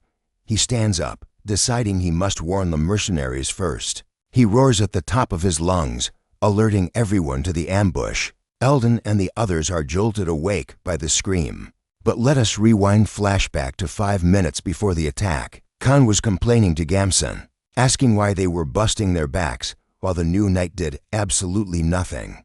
He tells the young mercenary to shut his mouth and listen. The leader explains they cannot trust guard duty to a stranger who might slit their throats in their sleep and steal the supplies. He warns the rookie, keep being reckless and you won't last long in this bloody business. Khan turns away to continue his patrol. Gamson mutters that he became a mercenary to live like a real man. He gripes that if he had known the Goran mercenaries were a bunch of cowards, he never would have signed up. Khan freezes. He spins back to Gamson. What did you say? The two mercenaries stare each other down in the dark forest. Suddenly, the shout of ambush shatters the moment. Arrows begin raining down in a deadly storm. Khan shoves Gamson to the ground, shielding the rookie with his own body. When the arrow barrage finally stops, he lifts his head. He roars at Gamson to get the others immediately, but the young mercenary cracks. He bolts in the opposite direction, fleeing for his life. Khan watches the coward run until a voice calls out. Goran rushes over, relieved to find him alive, and shouts a warning about the attack. The mercenary asks about Gamson, but quickly shifts focus to Eldon's safety. He reports the merchant is cowering beneath the wagon. It is time for war. Johan steps up, commanding them to form a steel wall around the transport. He warns that unity is their only survival strategy. The enemy could strike from any shadow, at any moment. Goran scoffs, asking if Johan thinks he signs their paychecks. Khan sneers, telling him they don't need a babysitter. The rookie should just worry about keeping his own head attached. The knight blinks, stunned by the cold dismissal. Goran roars to his squad, ordering everyone to raise shields and ready their weapons for the slaughter. Johan approaches Khan, citing his combat experience and requesting a shield. But Eldon's cuts him off. Cold supplies are low, and the drifter must fend for himself. Johan turns away. The bitter taste of distrust hangs heavy in the air. His pupils constrict. The enemy is here. A massive horde of bandits spills from the forest's gloom like a plague.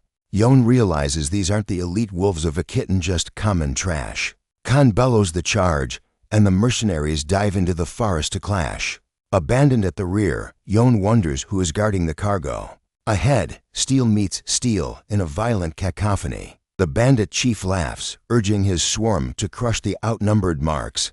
Goran parries a blow, screaming for the line to hold at all costs. Retreat is a death sentence. Suddenly, a fist connects with Goran's jaw with bone-crushing force. Khan screams his captain's name in panic. A dagger gleams, poised to end Goran's life. Johan clenches his fist. He can no longer stand by. In a blur of motion, his blade leaves the scabbard. The thief turns, eyes widening at the sudden killing intent. Another bandit freezes in confusion. From the dirt, Goran watches destiny unfold. In a single flash, Johan bisects an enemy cleanly. Crimson splatters the blade. Johan watches as the mystic runes on his sword drink the fresh blood. With a thirst for violence, terror seizes a bandit. He screams that the enemy wields a cursed demon's sword. Victory is impossible. Johan declares himself as a scion of House Yates, demanding they identify themselves. Khan and Goran freeze, stunned to realize they are in the presence of nobility. It was a subtle deception. He had only slightly twisted his true name to Yates. Panic spreads among the thieves. Attacking a high noble is a death sentence. Johan's voice cuts through the fear, demanding answers. He levels his blood-drinking blade at the leader. The choice is simple: total surrender or instant death. The noble warns them to choose wisely. The bandit leader trembles, breath coming in ragged gasps, silence his only shield. Clatter! One thief drops his weapon, then another. The will to fight evaporates. Hands raised in defeat, the leader yields. Johan slides his blade back into its sheath with a sharp click. He commands Goran to bind the prisoners. The order is absolute. Execute anyone who dares to resist. Goran approaches Sir Eldon's, sweat dripping, asking for their next move. He fears the noble's wrath for their earlier disrespect, treating him like a common drifter. But Eldon's waves it off. He will manage the politics. Letting him join the caravan was their saving grace. The merchant approaches Johan, sighing over the night's chaos. He bows deeply, thanking him for the caravan's salvation, wondering how such a debt could ever be paid. Johan rests a hand on the merchant's shoulder. The only treasure that matters tonight is everyone's survival. The catman blinks, shocked that gold isn't demanded. The young noble turns to leave, then pause is next time. He wants a shield. Eldon's nods vigorously. The finest shield will be reserved solely for him. Johan announces his intent to interrogate the captives, conscripting the mercenaries to assist. Goran suggests that given his revealed status, a formal interrogation would command more fear and respect. A mercenary drags a captive forward, kicking the back of his knees until he falls before Johan. The noble stares down, demanding identity and motive. The broken leader confesses they are the remnants of the fallen House Brits.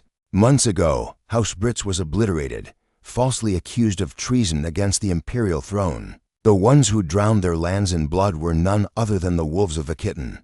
They fought with honor, but were crushed when the noble executioner entered the fray. A mercenary whispers to Johan, confirming the legend. Karamov, the emperor's rabid hunting dog. The bandit leader bows his head, apologizing for the crime of survival. The imperial army hunted them like animals, and the north branded them deserters. They had nowhere left to turn. Banditry was a desperate bid for life, not greed. Johan narrows his eyes, asking if there was another reason for this specific ambush. The man shakes his head. They attacked only because the caravan reeked of gold and supplies. Eldon's explodes in rage, shouting that a trading company's lifeline is built on trust, not loot. Johan signals a mercenary to stand down while sharply ordering Sir Eldon's to keep his cool. His mind drifts, reflecting on the accusations of treason against the emperor. The memories flood back Karamov's voice insisting it was all for his sake. Finally, the truth hits him like a lightning bolt. Johan realizes there never was any treason. It was all a lie, a bloody pretext for the emperor to purge the nobility. Using Karamov as his blade, rage burns in Johan's chest as he curses the emperor, wishing the tyrant the most agonizing death imaginable. He looks at the bandits and realizes a dark truth. They are in the same sinking ship, victims crushed by the gears of those in power. Yet, victims or not, they chose the path of banditry. The young noble hesitates, unsure of the righteous path to take with them. Khan steps forward, his voice cold as he asks for orders. He offers to beat more information out of the captives, but Johan immediately refuses. They already know everything that matters. Suddenly, Gamson loses control. He charges in like a mad bull, intending to beat one of the prisoners to death right then and there. But the bound prisoner blocks the mercenary's attack with surprising skill. Before Gamson can strike again, Khan intervenes, seizing his weapon in a grip of steel. Gamson whirls around, demanding to know why he is being stopped. The mercenary leader's voice cuts like a knife. They have no right to punish the prisoners, especially not Gamson, who abandoned his comrades and fled like a coward. The young mercenary falls silent, forced to swallow the bitter pill of truth with indifferent acceptance. The bandit leader hits his knees, begging Sir Johan for mercy. He swears on his life to never walk the path of evil again. Beside him, the other prisoners cower in the dirt, trembling in absolute terror. Khan offers a grim solution. Say the word, and he will execute them all immediately. Johan grips the hilt of his sword, the weight of the decision pressing down on him. After a tense moment, he speaks. The mercenaries are to disarm the bandits and set them free. The bandit leader cries out in thanks, but Gamson scoffs, questioning why they would spare such scum. The young noble ignores him and turns to the prisoners, commanding them to listen closely. He tells them he understands their desperation, but robbing innocent caravans? That is a line they must never cross. Johan reveals a shocking truth like them. He only learned his skills to survive in this harsh world. Sir Eldons gasps, stunned to hear a noble speak of survival skills. A mercenary points at Goran, joking that he is only here because the gold is good. The noble raises his voice, shouting for them to wake up. He commands them to master new skills and find an honest way to live. The bandit leader bows deep in gratitude, promising to etch this mercy into his soul. Johan orders the group to move out immediately. He has no desire to be ensnared in further trouble. But high on a distant hilltop, a sinister presence watches them. A shadow lurks in the silence. The figure rises from the darkness, revealing the glowing red eyes of a monstrous wolf. Unaware of the danger, the group decides to rest in a small settlement called Rootspur. Before they can continue to Marseille, news reaches the village chief. Sir Eldons of the Katana Trading Company has arrived. The chief rushes to the village courtyard to meet the merchant. Eldons greets him with enthusiasm, exclaiming that it has been months since they last met. The chief welcomes him back with open arms, asking if they faced any trouble on the road. The merchant sighs, recounting the bandit ambush. He whispers that the world has gone to hell since the emperor went mad. He is immediately hushed. Such talk could invite death if an imperial loyalist heard. But Eldon smiles, explaining everything worked out thanks to an incredibly brave noble traveling with them. The chief scoffs, mentioning a noble who passed through weeks ago. He personally beat the fraud and threw him out of the village. The cat man beside him just laughs, noting his friend still acts recklessly whenever he loses his temper. Eldons assures him this one is different. This noble is a paragon of bravery and honesty who shielded them from the bandits. He even refused any reward. The village chief is shocked. He realizes that having a knight of that caliber would be a massive asset against the bandit threat.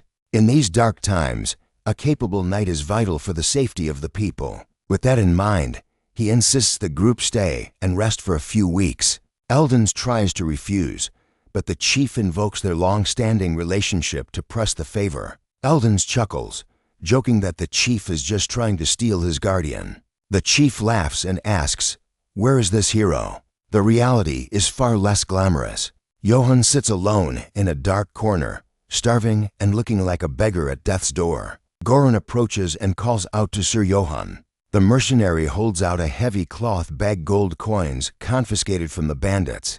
He explains that they sold all the bandits' goods and weapons for a handsome sum. The young noble looks up, asking if Goran took his cut. The mercenary shakes his head. Johan was the one who captured them. The spoils belong to him. Johan stares at the money resting in his helmet for a long moment. Then he hands the larger bag back to Goran, ordering him to split it among his men. The mercenary recoils, insisting it is too much, and the spoils should be Johan's.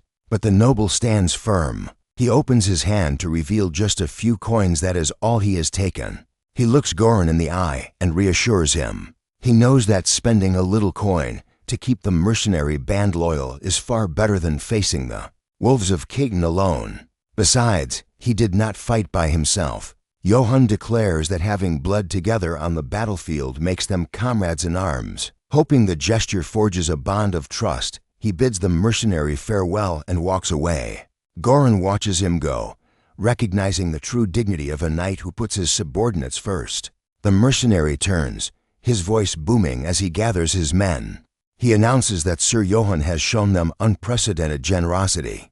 Goran explains the noble has shared the profits of war and orders everyone to fall in line. The mercenary stood frozen, jaws on the floor. Was he serious? Was he really giving away a fortune that belonged to him? Disbelief shattered into pure euphoria. The silence broke as the entire village roared, chanting Yan's name to the heavens in a symphony of celebration. Later that night, the young noble drifted into a deep slumber at the inn, his blade resting faithfully by his side. Creak, the door groaned open, inch by inch. In an instant, the candlelight vanished, plunging the room into suffocating darkness. Yen remained motionless, breathing steadily, but he wasn't alone. From the shadows, glowing crimson eyes locked onto their prey. A masked figure loomed over him, dagger poised to strike.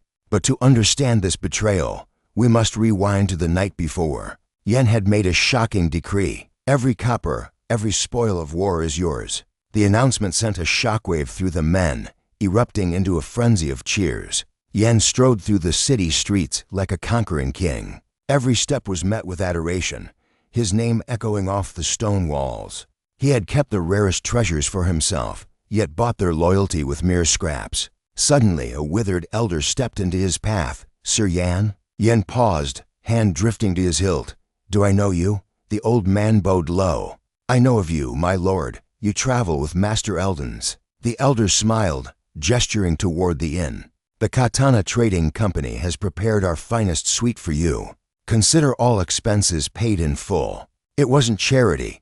It was a calculated move by Eldons to settle the debts of their alliance. A transaction among powerful men. Yen accepted without hesitation, lead the way. But elsewhere, resentment brewed. Why did everyone get paid except him? A soldier whispered. His comrade scoffed. "Gamson, that coward hid while we bled. He deserves nothing but spit." Humiliation burned Gamson's face. He turned away, teeth gritted, only to spot a familiar silhouette through the window. Yan. Seeing the wealthy noble stirred a dark ambition in his gut. While Yen sought rest at the inn, Gamson began to scheme. Steam filled the private quarters. Yen sank into the scalding water, letting the heat seep into his weary bones. Finally, silence, a real bed, a hot bath. Simple luxuries he once took for granted now felt like gifts from the gods. The road had been cruel.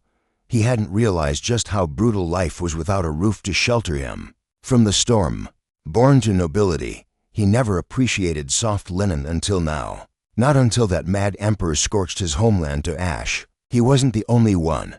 Countless innocents were slaughtered in the emperor's purge. The screams still haunted him. Yet he lived. He was the lucky one. Doubt crept in. Should he have taken Karamov's offer? Was he walking a path to ruin? If he stayed exposed, the Imperial Army would hunt him down. Execution was not a possibility. It was a guarantee. He needed a shield, a new plan. Suddenly, clarity struck him like lightning. The mercenaries feared no one, except Eldons. They didn't fear the merchant himself. They feared the colossus standing behind him. The trading company. Memories surfaced from his childhood studies. The global markets. The invisible webs of power. These syndicates were more than shops. They shared intelligence, moved vast fortunes, and held kings and armies on puppet strings. If he wanted to survive the Empire's wrath, he needed that protection. He had to infiltrate a trading company, whatever the cost. Heavy thoughts for another day. Right now, his body demanded food and sleep. The plotting could wait. The moon climbed high. Yen drifted into unconsciousness, his grip tightening on his sword even in sleep. Silence. The door latch clicked. An assassin slid into the room like a phantom, dagger gleaming in the pale light. Greedily, the thief reached for the legendary blade. Snap. An iron grip crushed his wrist. Yen's eyes flew open. Do people ever get tired? Terror flooded the masked man's veins. Yen sat up, his aura darkening the room. "Answer me. Are you one of Karamov's dogs?" Yen demanded. The thief thrashed wildly, screaming in pure panic. "Let me go, please." With a flick of his wrist, Yen launched the man across the room. The thief smashed through the door, crashing into the hallway. Scrambling backward, the thief clawed at the floorboards, begging for salvation. He realized too late he hadn't attacked a man. He had awakened a monster. Rewind 5 minutes. The innkeeper snored peacefully downstairs, unaware of the rat infestation above. 2 shadows crept up the stairs. "Relax," Gamson whispered to "Leave it to the professional. Vullen is the strongest fighter in the village." Gamson smirked. "With that mask and dagger, he'll be in and out like a ghost." Outside, Pal executed his part of the heist. He crept toward the warhorse, eyes wide with adrenaline. He mounted the beast, shushing it gently. Upstairs, Pr looked nervous. "Is that sword really worth the risk, Gamson?" Gamson's eyes gleamed with greed. "Have you ever seen a blade cleave a man in two with a single swing? I watched that weapon slice through armor like butter. A masterpiece like that is worth a kingdom's ransom. Besides," Gamson sneered, "without his magic sword, that noble is nothing." They peeked around the corner to watch their victory. Their blood ran cold.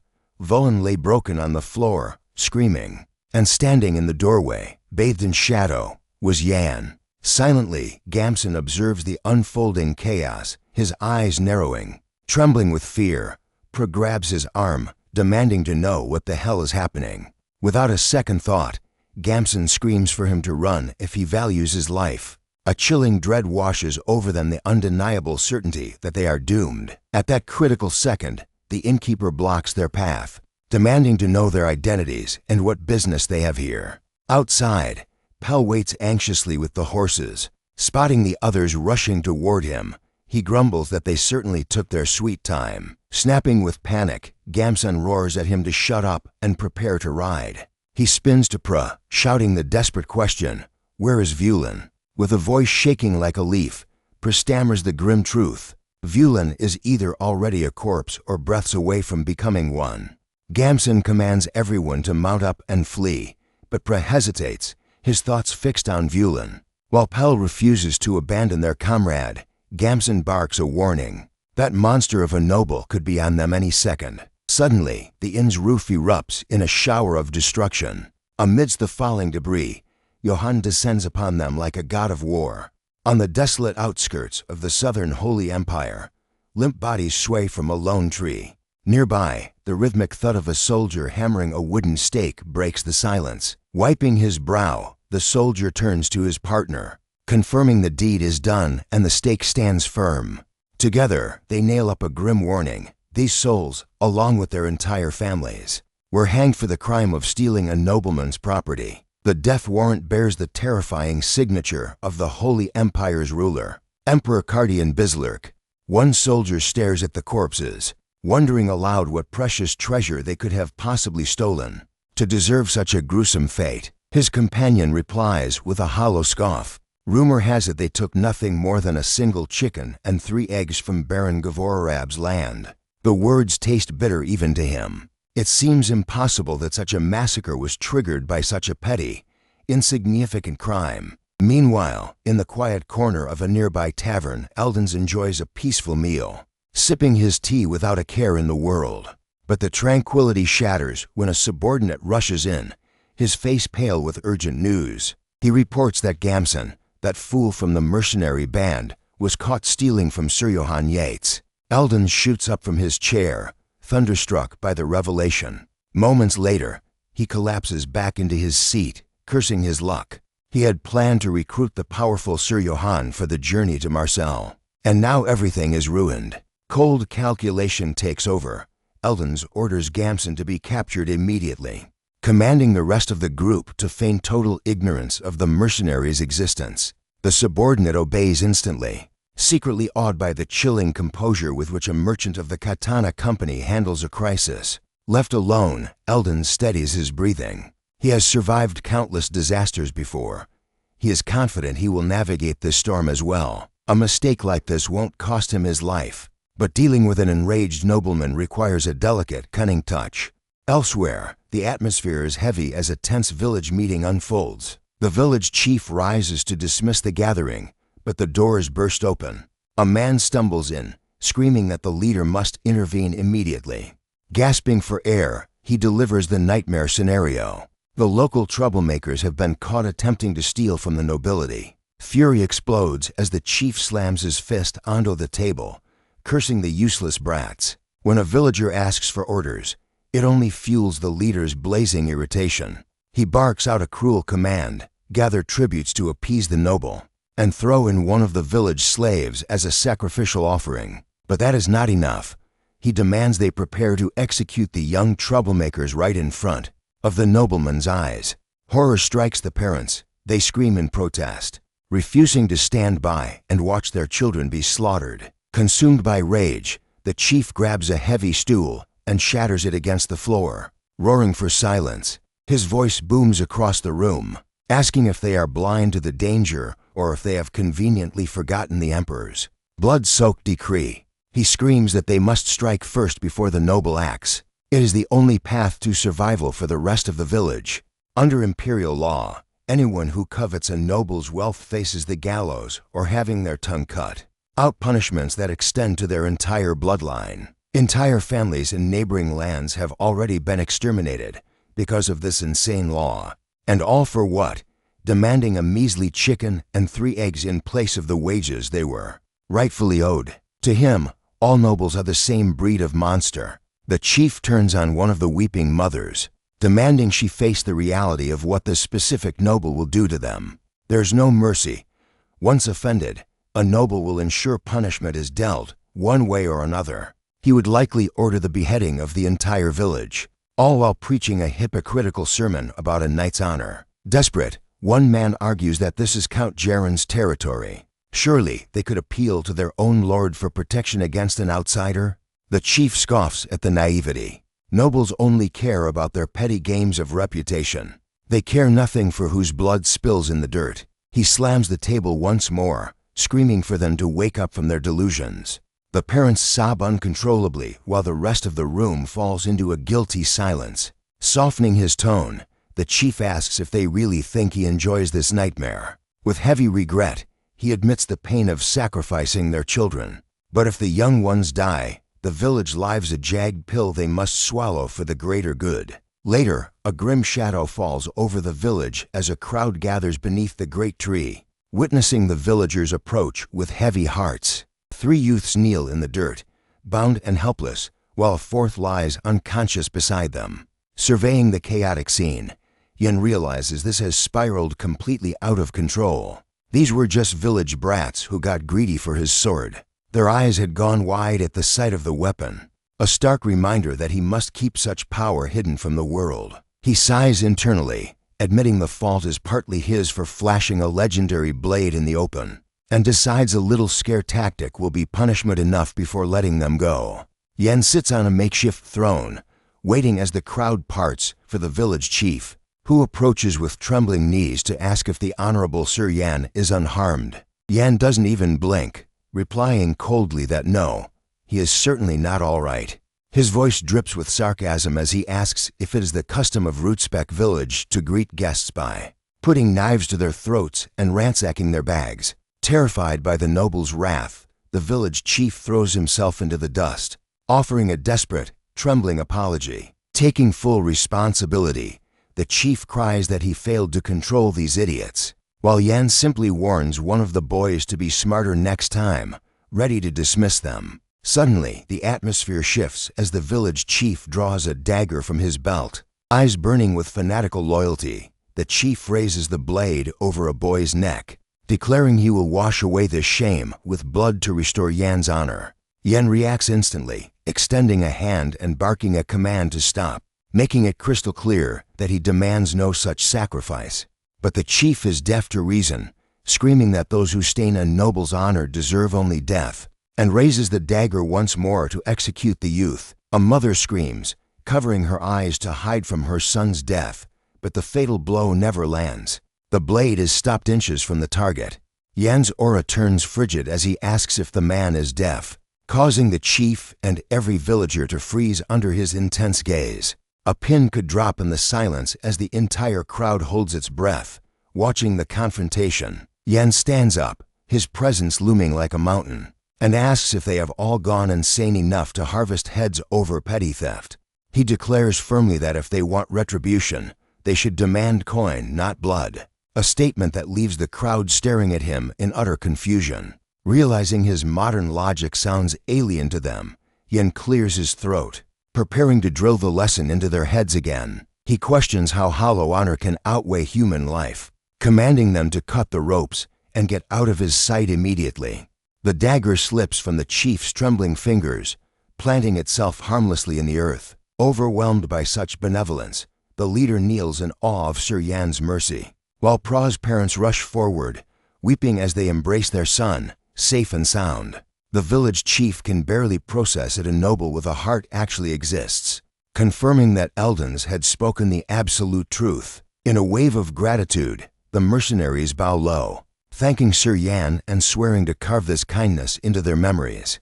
Gamson hangs his head, apologizing and admitting he was a fool who didn't recognize true nobility, claiming he was tricked by his own stupidity. As ropes fall away, a bystander whispers that these kids are lucky to be alive. Any other knight would have painted the ground with their blood, but the tension isn't over the mercenary leader, Khan silently approaches Gamson, who rudely demands to be untied. Gamson spits bitterly about joining this cursed group, but his words are cut short when Khan grabs his face with an iron grip. Fear floods the young man's eyes as Khan whispers in a voice void of emotion to simply relax, promising it will be easier that way. A dark shadow looms behind Gamson, signaling the end. Yan spins around, alerted by the sudden spike in killing intent, but he is too late. Gamson's lifeless body hits the dirt, executed by his own captain. Shock turns to anger as Yan steps forward, demanding to know what the hell they think they are doing. Khan remains calm, justifying the kill by citing the emperor's decree, deaf to any commoner who covets the wealth of a noble.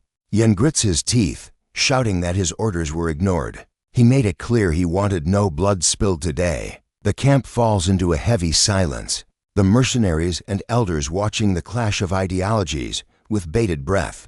Khan meets Yan's gaze, explaining that even sellswords have a code of honor they must uphold to survive. He argues that Gamson's cowardice trampled that code and endangered the entire group. This execution was the only way to protect their laws. Khan flips his dagger, offering the hilt to Yan, and states that if his authority has been challenged, Yan is welcome to take his life in return. The realization hits Yan like a truck. This man is right. The mercenaries live and die by a different code, one they defend with their very lives. With a heavy sigh, Yan slides his sword back into its sheath. The crowd watches in stunned silence as Yan gently pushes the leader's blade away. Frank and humble, Yan admits he judged them by his own standards without considering their position, and offers a sincere apology. The gesture sends shockwaves through the group. Mercenaries and Eldons alike stare in disbelief at a noble apologizing to a hired sword. Yan asks Khan to put the weapon away, and the hardened mercenary bows, thanking him for his understanding. One mercenary begins to scold Khan for daring to test a noble, but Khan dismisses him with a threat. While in the distance, Eldons watches Yan with a newfound, profound respect. This noble was an anomaly, fair, brave, and utterly void of the usual arrogance. Eldons couldn't help but question the heavens. How could a man like this exist in such a rotten world? The decision was made. Eldons would secure Yan as an ally, no matter the price. It was the perfect play to elevate his own standing within the company. As the sun dipped below the horizon, painting the sky in crimson hues, the group pressed onward down the twilight road. Yan idly inspected his share of the spoils, a tarnished pocket watch he had snatched up. Sitting high on his mount, regret washed over him. He had chosen the flashiest item, only to find the mechanism shattered inside. But his brooding was cut short by a presence approaching from the rear. A female subordinate rode up, addressing him as Master Yan. She quipped that her duties had shifted. She had a new charge to look after now. Their arrival was met with fanfare. The village chief hastened to the gate, bowing low and presenting tributes of gratitude from the locals. Yan's eyes widened. Amidst the humble offerings lay a pristine pocket watch. To think such a treasure existed in a place like this. But the chief had one more gift. He pushed a slave forward, a boy with a knack for geography, claiming he would be an asset to their journey. Yan's gaze hardened. He had never seen a human being in such a wretched state. Leaving the boy here would be a death sentence. Accepting the offer, Yan issued immediate orders. The boy was to be washed and fed before their departure. The chief bowed, announcing that the slave, Godin, was now his property. Yet, the title of master sat heavy on Yan's conscience. Later that night, the camp came alive with the crackle of a bonfire. Mercenaries tore into roast meat, scolding Khan to lay off the booze. Away from the noise, Yan polished his blade in the firelight. Godin approached tentatively, whispering the word master. The boy offered him a meal, yet accepted it with a nod but set a condition: no more titles. From now on, he was to use Yan's name. As Godin stammered his thanks, Yan narrowed his eyes. There was a softness to the boy's features. Could this lad actually be a woman? Pushing the thought aside, Yan asked the obvious question: how did a geography expert end up in chains? Godin's face darkened. It was not a tale for the faint of heart. The youth deflected, asking if nobles suffered tragedies too. Yan insisted on hearing Godin's past first. With a sigh, the boy agreed. He started his story. He was once a humble merchant, transporting and selling weaponry across the rugged eastern territories. But greed has a way of finding people. A nobleman commanded him to smuggle gold, dragging him into a dangerous underworld. Yen let out a low whistle. Smuggling gold, that was a one-way ticket to the executioner's block. It was a miracle the boy was still breathing. Godden's voice trembled. He had no choice. His siblings were sick and starving. He needed the coin to keep them alive. So he became a mule, hiding the nobleman's illicit wealth, until the ultimate betrayal struck. The very noble who hired him turned him in. Yen pieced it together instantly. A disposable pawn, discarded once his utility ran out. He asked if Godden had fought for a trial. Godden shook his head bitterly. Under the Emperor's iron-fisted decree, the accused had no voice. He wasn't even allowed to speak in his own defense. Yen asked the hardest question. Did the money reach his family? The answer was heartbreaking. Every last copper went to bribing the guards just to delay his execution. Tears welled in Godden's eyes as he apologized for his pathetic state. Yen cut him off firmly. There was no sin in surviving. The cruelty of this world was enough to make him grind his teeth in fury. Without power, you were nothing but prey. The weak were branded criminals and exploited by the nobility. Even the soldiers of House Brits were reduced to bandits just to scrape by. The people of Rutz sacrificed their own flesh and blood to live. And Godden, used, broken, and tossed aside like garbage. Yen looked up at the stars. Was there any justice left in this heaven and earth? But he shook the thoughts away. He couldn't afford to be a philosopher. The Emperor's army was on his tail, and death was always just one step behind. He called out to Godden. The youth snapped to attention instantly. Yan's voice was steel. They were comrades now. They would survive, and they would thrive, together. At those words, a flush of red crept up the boy's cheeks. The moment was shattered. A mercenary rushed and monster sighted. Yan stood up, groaning. Fate really wouldn't give him a moment's peace. Where? Yan barked. The man pointed into the darkness, and the group broke into a sprint. Godden lingered for a second, Yan's words echoing in his heart, before rushing to catch up. He arrived breathless, scanning for the beast. Can't see a damn thing, a soldier cursed. But something is out there. I can feel it watching us. Suddenly, Yin stepped out from the brush. The mercenaries hissed at him to get down, but he stood tall, radiating an eerie calm. It's fine, he said. Sheath your blades, Yen ordered. The mercenaries looked at each other, completely baffled. Was he insane?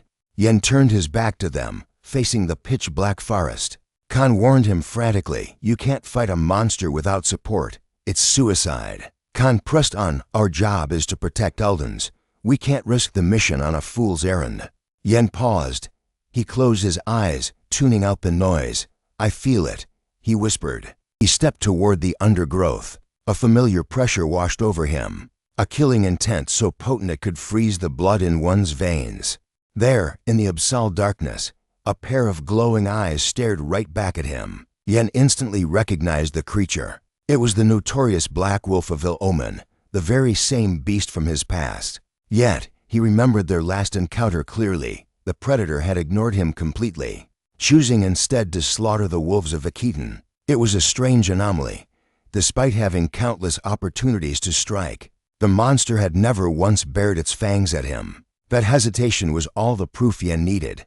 He knew this apex predator held no malice toward him. With absolute composure, he called out to the darkness, commanding the hidden beast to reveal itself. The shadows seemed to ripple as the massive black wolf stepped into the light.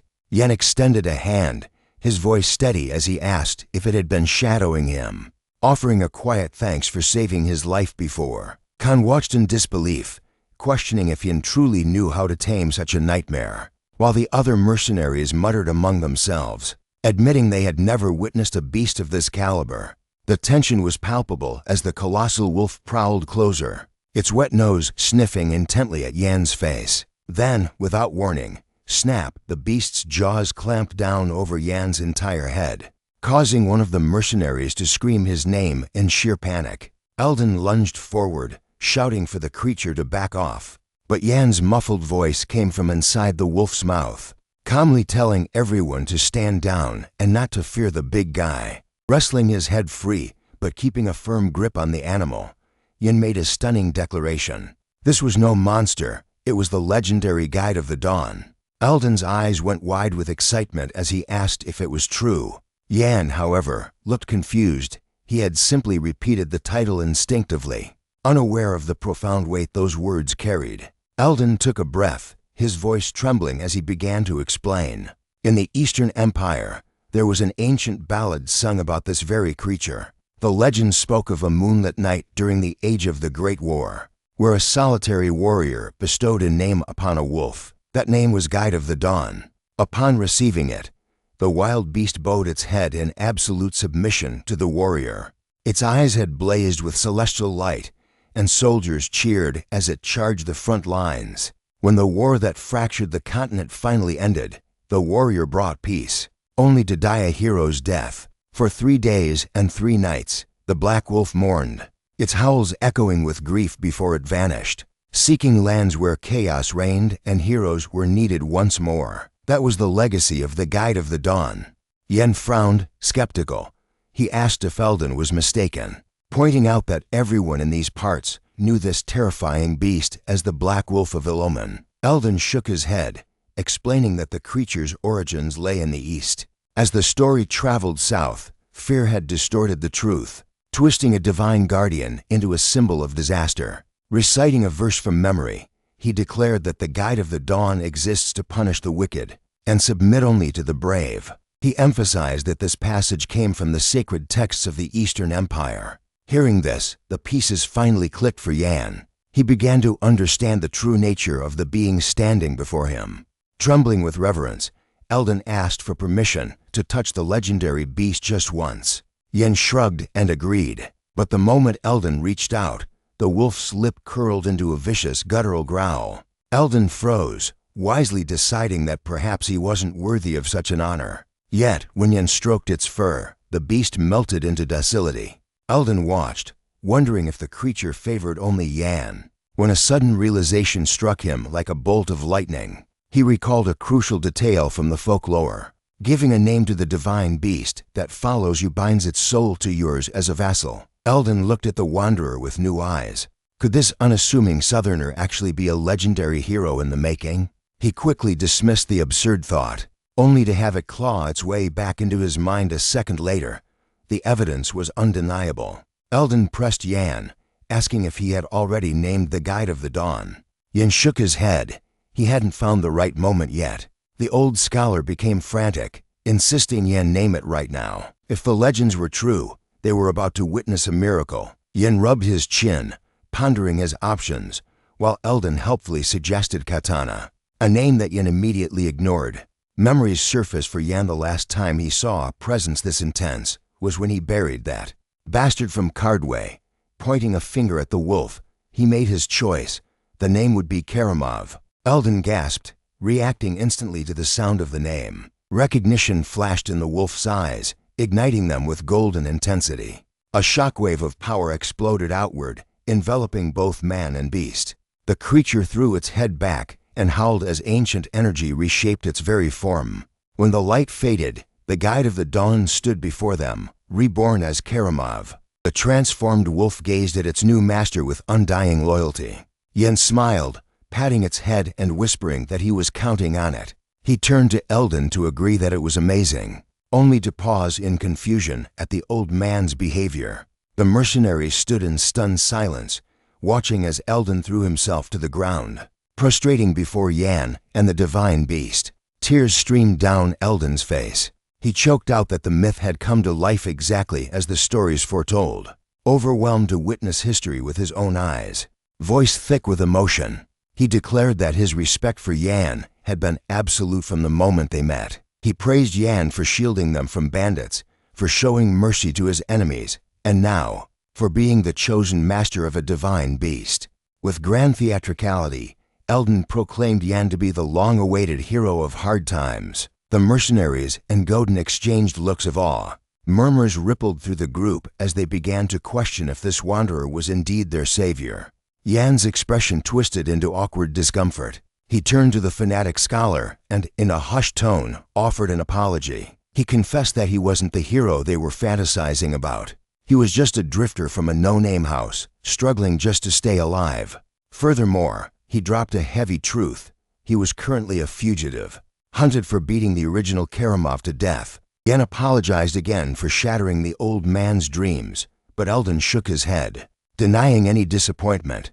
Instead, Eldon bowed lower, asking for the honor of introducing Yan to the powerful Mayan trading company as a way to repay a debt that could never fully be settled. Hearing the destination, Yan jogs his memory. He recalls Godin mentioning a place called Marseille, but he has no idea what awaits them there. What kind of city is it? He asks. Godin explains that Marseille is a legendary hub of free trade, one of the few sanctuaries on Earth beyond the Emperor's tyrannical reach. This information instantly ignites a spark of interest in Yan's eyes. That settles it. He accepts the proposal immediately, stating that a safe haven like that is an opportunity he simply cannot refuse. While Godin offers a silent prayer of thanks, Yan begins to scheme. If the Emperor's claws cannot touch him there, perhaps he can finally leave the bloodshed behind and start a new life as a merchant. As Godin hums a cheerful tune down the road, Yan harbors a quiet hope. He prays that no rumors of a hero follow him here.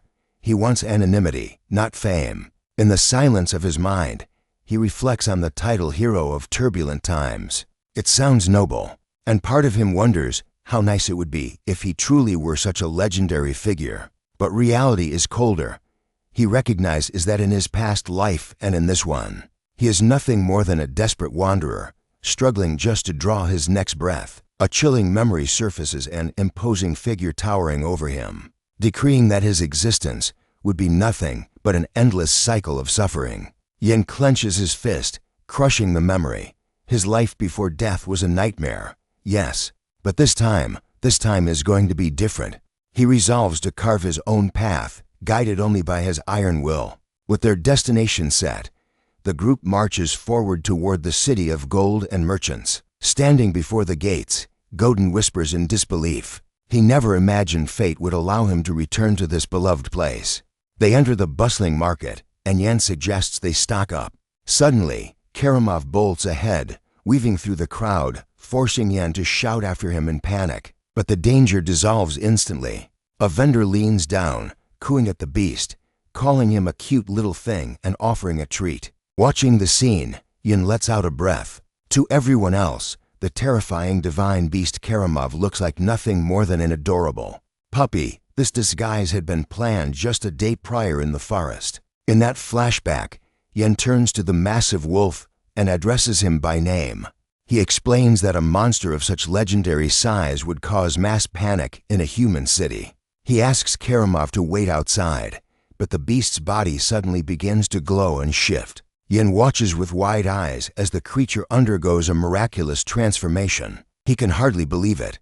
The massive wolf shrinks down before his eyes. Yen questions if this shape-shifting is yet another hidden ability of a divine beast. Godin doesn't waste a second. He runs up and scoops the mini Karamov into a bear hug, squealing about how cute he is. Yen nods. At this size, they can walk right through the front gate. Back in the present, a small crowd gathers around the trio. They whisper about the unusual puppy, wondering if it's some rare breed from a foreign land. Flustered by the attention, Godin bows and apologizes for his pet's lack of manners. But Yen cuts the pleasantries short. They are still being hunted, and they need to move. Moments later, Godin pulls Yen aside with a spark in his eye. He points to a large bag and makes an offer if they buy it. He will handle all their equipment needs. He reminds Yan that before he was a slave, he was a master merchant. Yen reveals their meager funds only for silver coins. He asks skeptically if that is enough to buy everything they need to survive. Godin takes just one silver coin from the hand. With a confident smirk, he promises to acquire their entire shopping list using nothing but this single coin. Yen scoffs, telling him not to get carried away. What could anyone possibly accomplish with such a pathetic amount of money? Some time later, Yen stands fully equipped, his jaw on the floor. He can barely comprehend that Godin actually pulled it off with a single coin. They have acquired a tactical bag for Yan and a massive supply backpack for Godin, solving all their inventory problems. Godin reveals his magic, his silver tongue. He managed to sell a completely destroyed helmet as battle-scarred vintage for a fortune, and talked a vendor into giving them a mace for free. Even after buying vinegar, weapon oil, maintenance kits, and food, Godin hands Yen change. It defies logic. They somehow have more money now than when they started shopping. Witnessing this financial sorcery, Yen realizes something. If a piece of trash helmet sold for that much, the high-tier equipment he buried for Karamov must be worth a kingdom. He makes a mental note.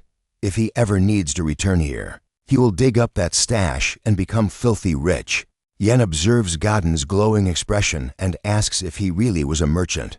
While organizing his new pack, the young man confesses that he missed this life more than anything. The memories of his slavery rush back, days filled with despair, chains, and the constant, trembling fear of death. But now, standing beside Yen, those chains are broken.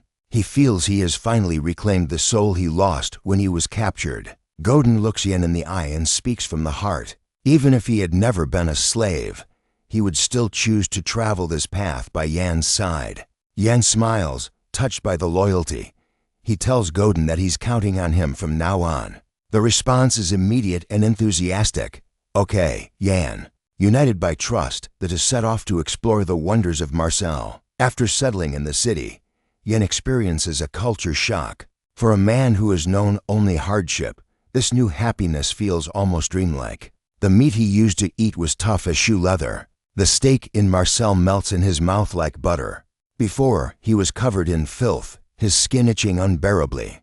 Now, he soaks in steaming hot baths whenever he pleases. On the road, he slept on cold, jagged rocks that bruised his bones. Here, he sinks into a mattress under warm, soft blankets. Yen concludes that life in Marseille is paradise, and he decides he wants to stay here forever. He dreams of a peaceful, happy future in this city. But fate is cruel, and it has no intention of letting him rest.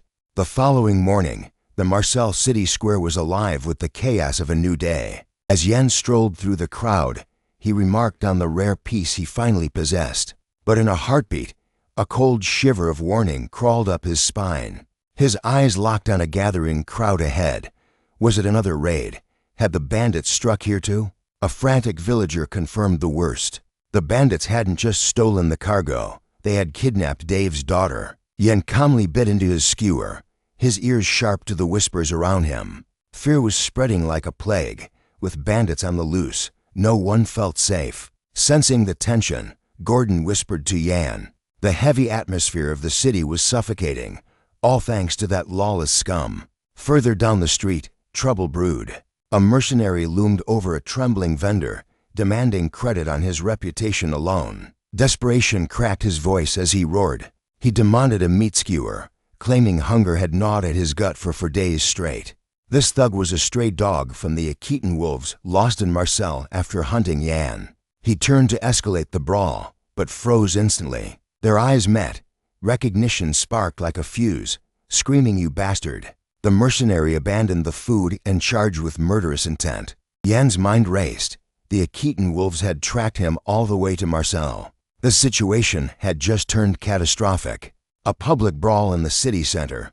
Nothing good could come from causing a scene here. Die, the mercenary howled, his blade raised high. But before the steel could fall, a mounted rider surged forward and struck him down.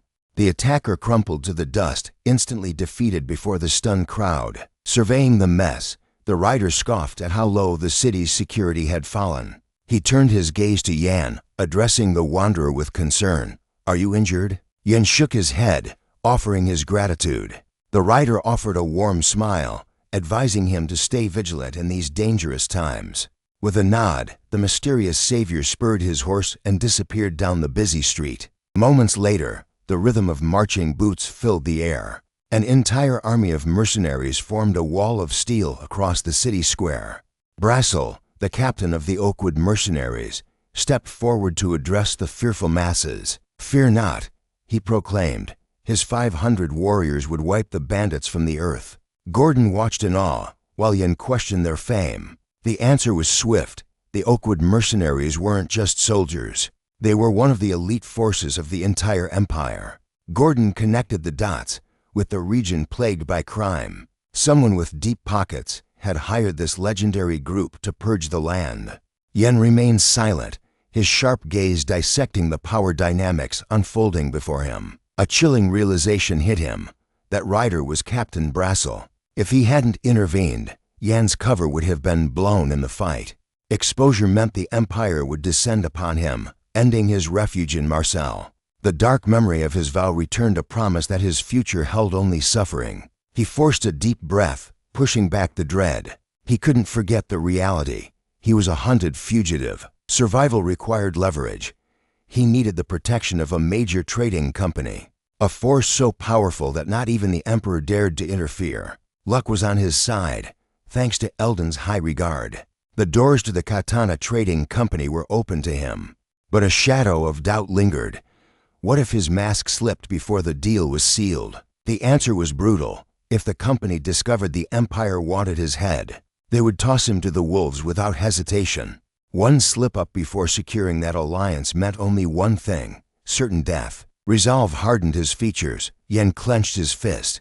He would march into the Katana Trading Company and secure their shield, no matter the cost. His true identity had to remain buried. Suddenly, a melodic voice pierced his concentration. "Is that really you, Yan?" A beast woman stepped forward, bowing gracefully. She was Ibella, an elite agent of the Katana Trading Company. Her eyes sparkled with interest. She had heard the tales from Eldon's and wished to forge a deep alliance with him and his house. With a welcoming gesture, Ibella extended an invitation to escort him directly to their headquarters. They arrived at the opulent Marseille branch. Outside, Gordon foolishly tried to pet a small creature named Karamov, only to yelp as sharp teeth sank into his hand. Alone in a luxurious waiting room, Yan felt a flicker of hope. This was it, the turning point that could rewrite his destiny. A presence approached from behind. A composed female voice verified his identity. "Mr. Yan, I presume." She had been expecting him, her curiosity piqued by Eldon's reports. Yan turned to face the figure of authority rising to greet him. She introduced herself as Yun, the branch manager of the Katana Trading Company. Maintaining his noble facade, he introduced himself as Yan of the House of Yates. Yun gestured for him to sit. A steaming cup was placed before him, a rare delicacy imported from the distant Mediterranean lands. "I hope this suits your taste," she said smoothly. Yan took a sip, the familiar bitterness hitting his tongue. It was coffee. Feigning curiosity, he asked, "Is this brewed from roasted fruit seeds?" Yun's eyes widened in genuine impress, praising his refined perception. She cuts right to the chase, suggesting they get down to business. Yan states she already knows exactly why he is here. A revelation so sharp it causes Yun to spill his drink in sheer shock. Panic flashes in his eyes instantly. He wonders if they have discovered his dark secret, that he is a fugitive currently being hunted by the Emperor himself. Catching his flinch, Yan clarifies her words with a knowing smile. It is not fear she senses, but something far more potent. Yun harbors a burning ambition deep within his heart. Yun blinks, the tension replaced by confusion. He stares at her, struggling to grasp the true meaning behind her cryptic observation. Yan then reveals her source. She heard everything from Eldon, how this warrior protected the innocent and even showed mercy to his fallen enemies. Seeing him walk into Marseille, a city rotting with bandit infestation, she realized his goal instantly. He intends to save this city with his own two hands. Faced with her deduction, Yun nods, admitting she has seen through him. Yan leans forward, asserting that such ambition is not a sin, but a glorious virtue possessed only by the worthy. Furthermore, she declares that the company takes great pleasure in fueling the ambitions of those they deem truly deserving. Yun realizes the door of opportunity has just swung wide open. Yan sweetens the deal, offering to personally introduce him to the governor of Marseille if he accepts. He quickly calculates the benefits. The governor rules this territory. With that connection, Yun could secure the backing of both the mercantile giant and the city's political power. The conclusion is obvious. With such powerful shields, not even the Emperor's long arm could reach him here. He has to take this deal. Yun thanks her for the incredible offer but keeps his guard up. He asks the million-gold question. What exactly does sponsorship from the Katana Trading Company entail? Yen explains the perks with a flourish. Their support grants him VIP access to their entire empire restaurants, inns, and every entertainment facility under their banner. Then, she raises a single finger, the atmosphere shifting instantly. There is, however, one non-negotiable condition. He must pledge his blade to the company. Yen demands that whenever they call for aid, Yon must fight under their banner without hesitation.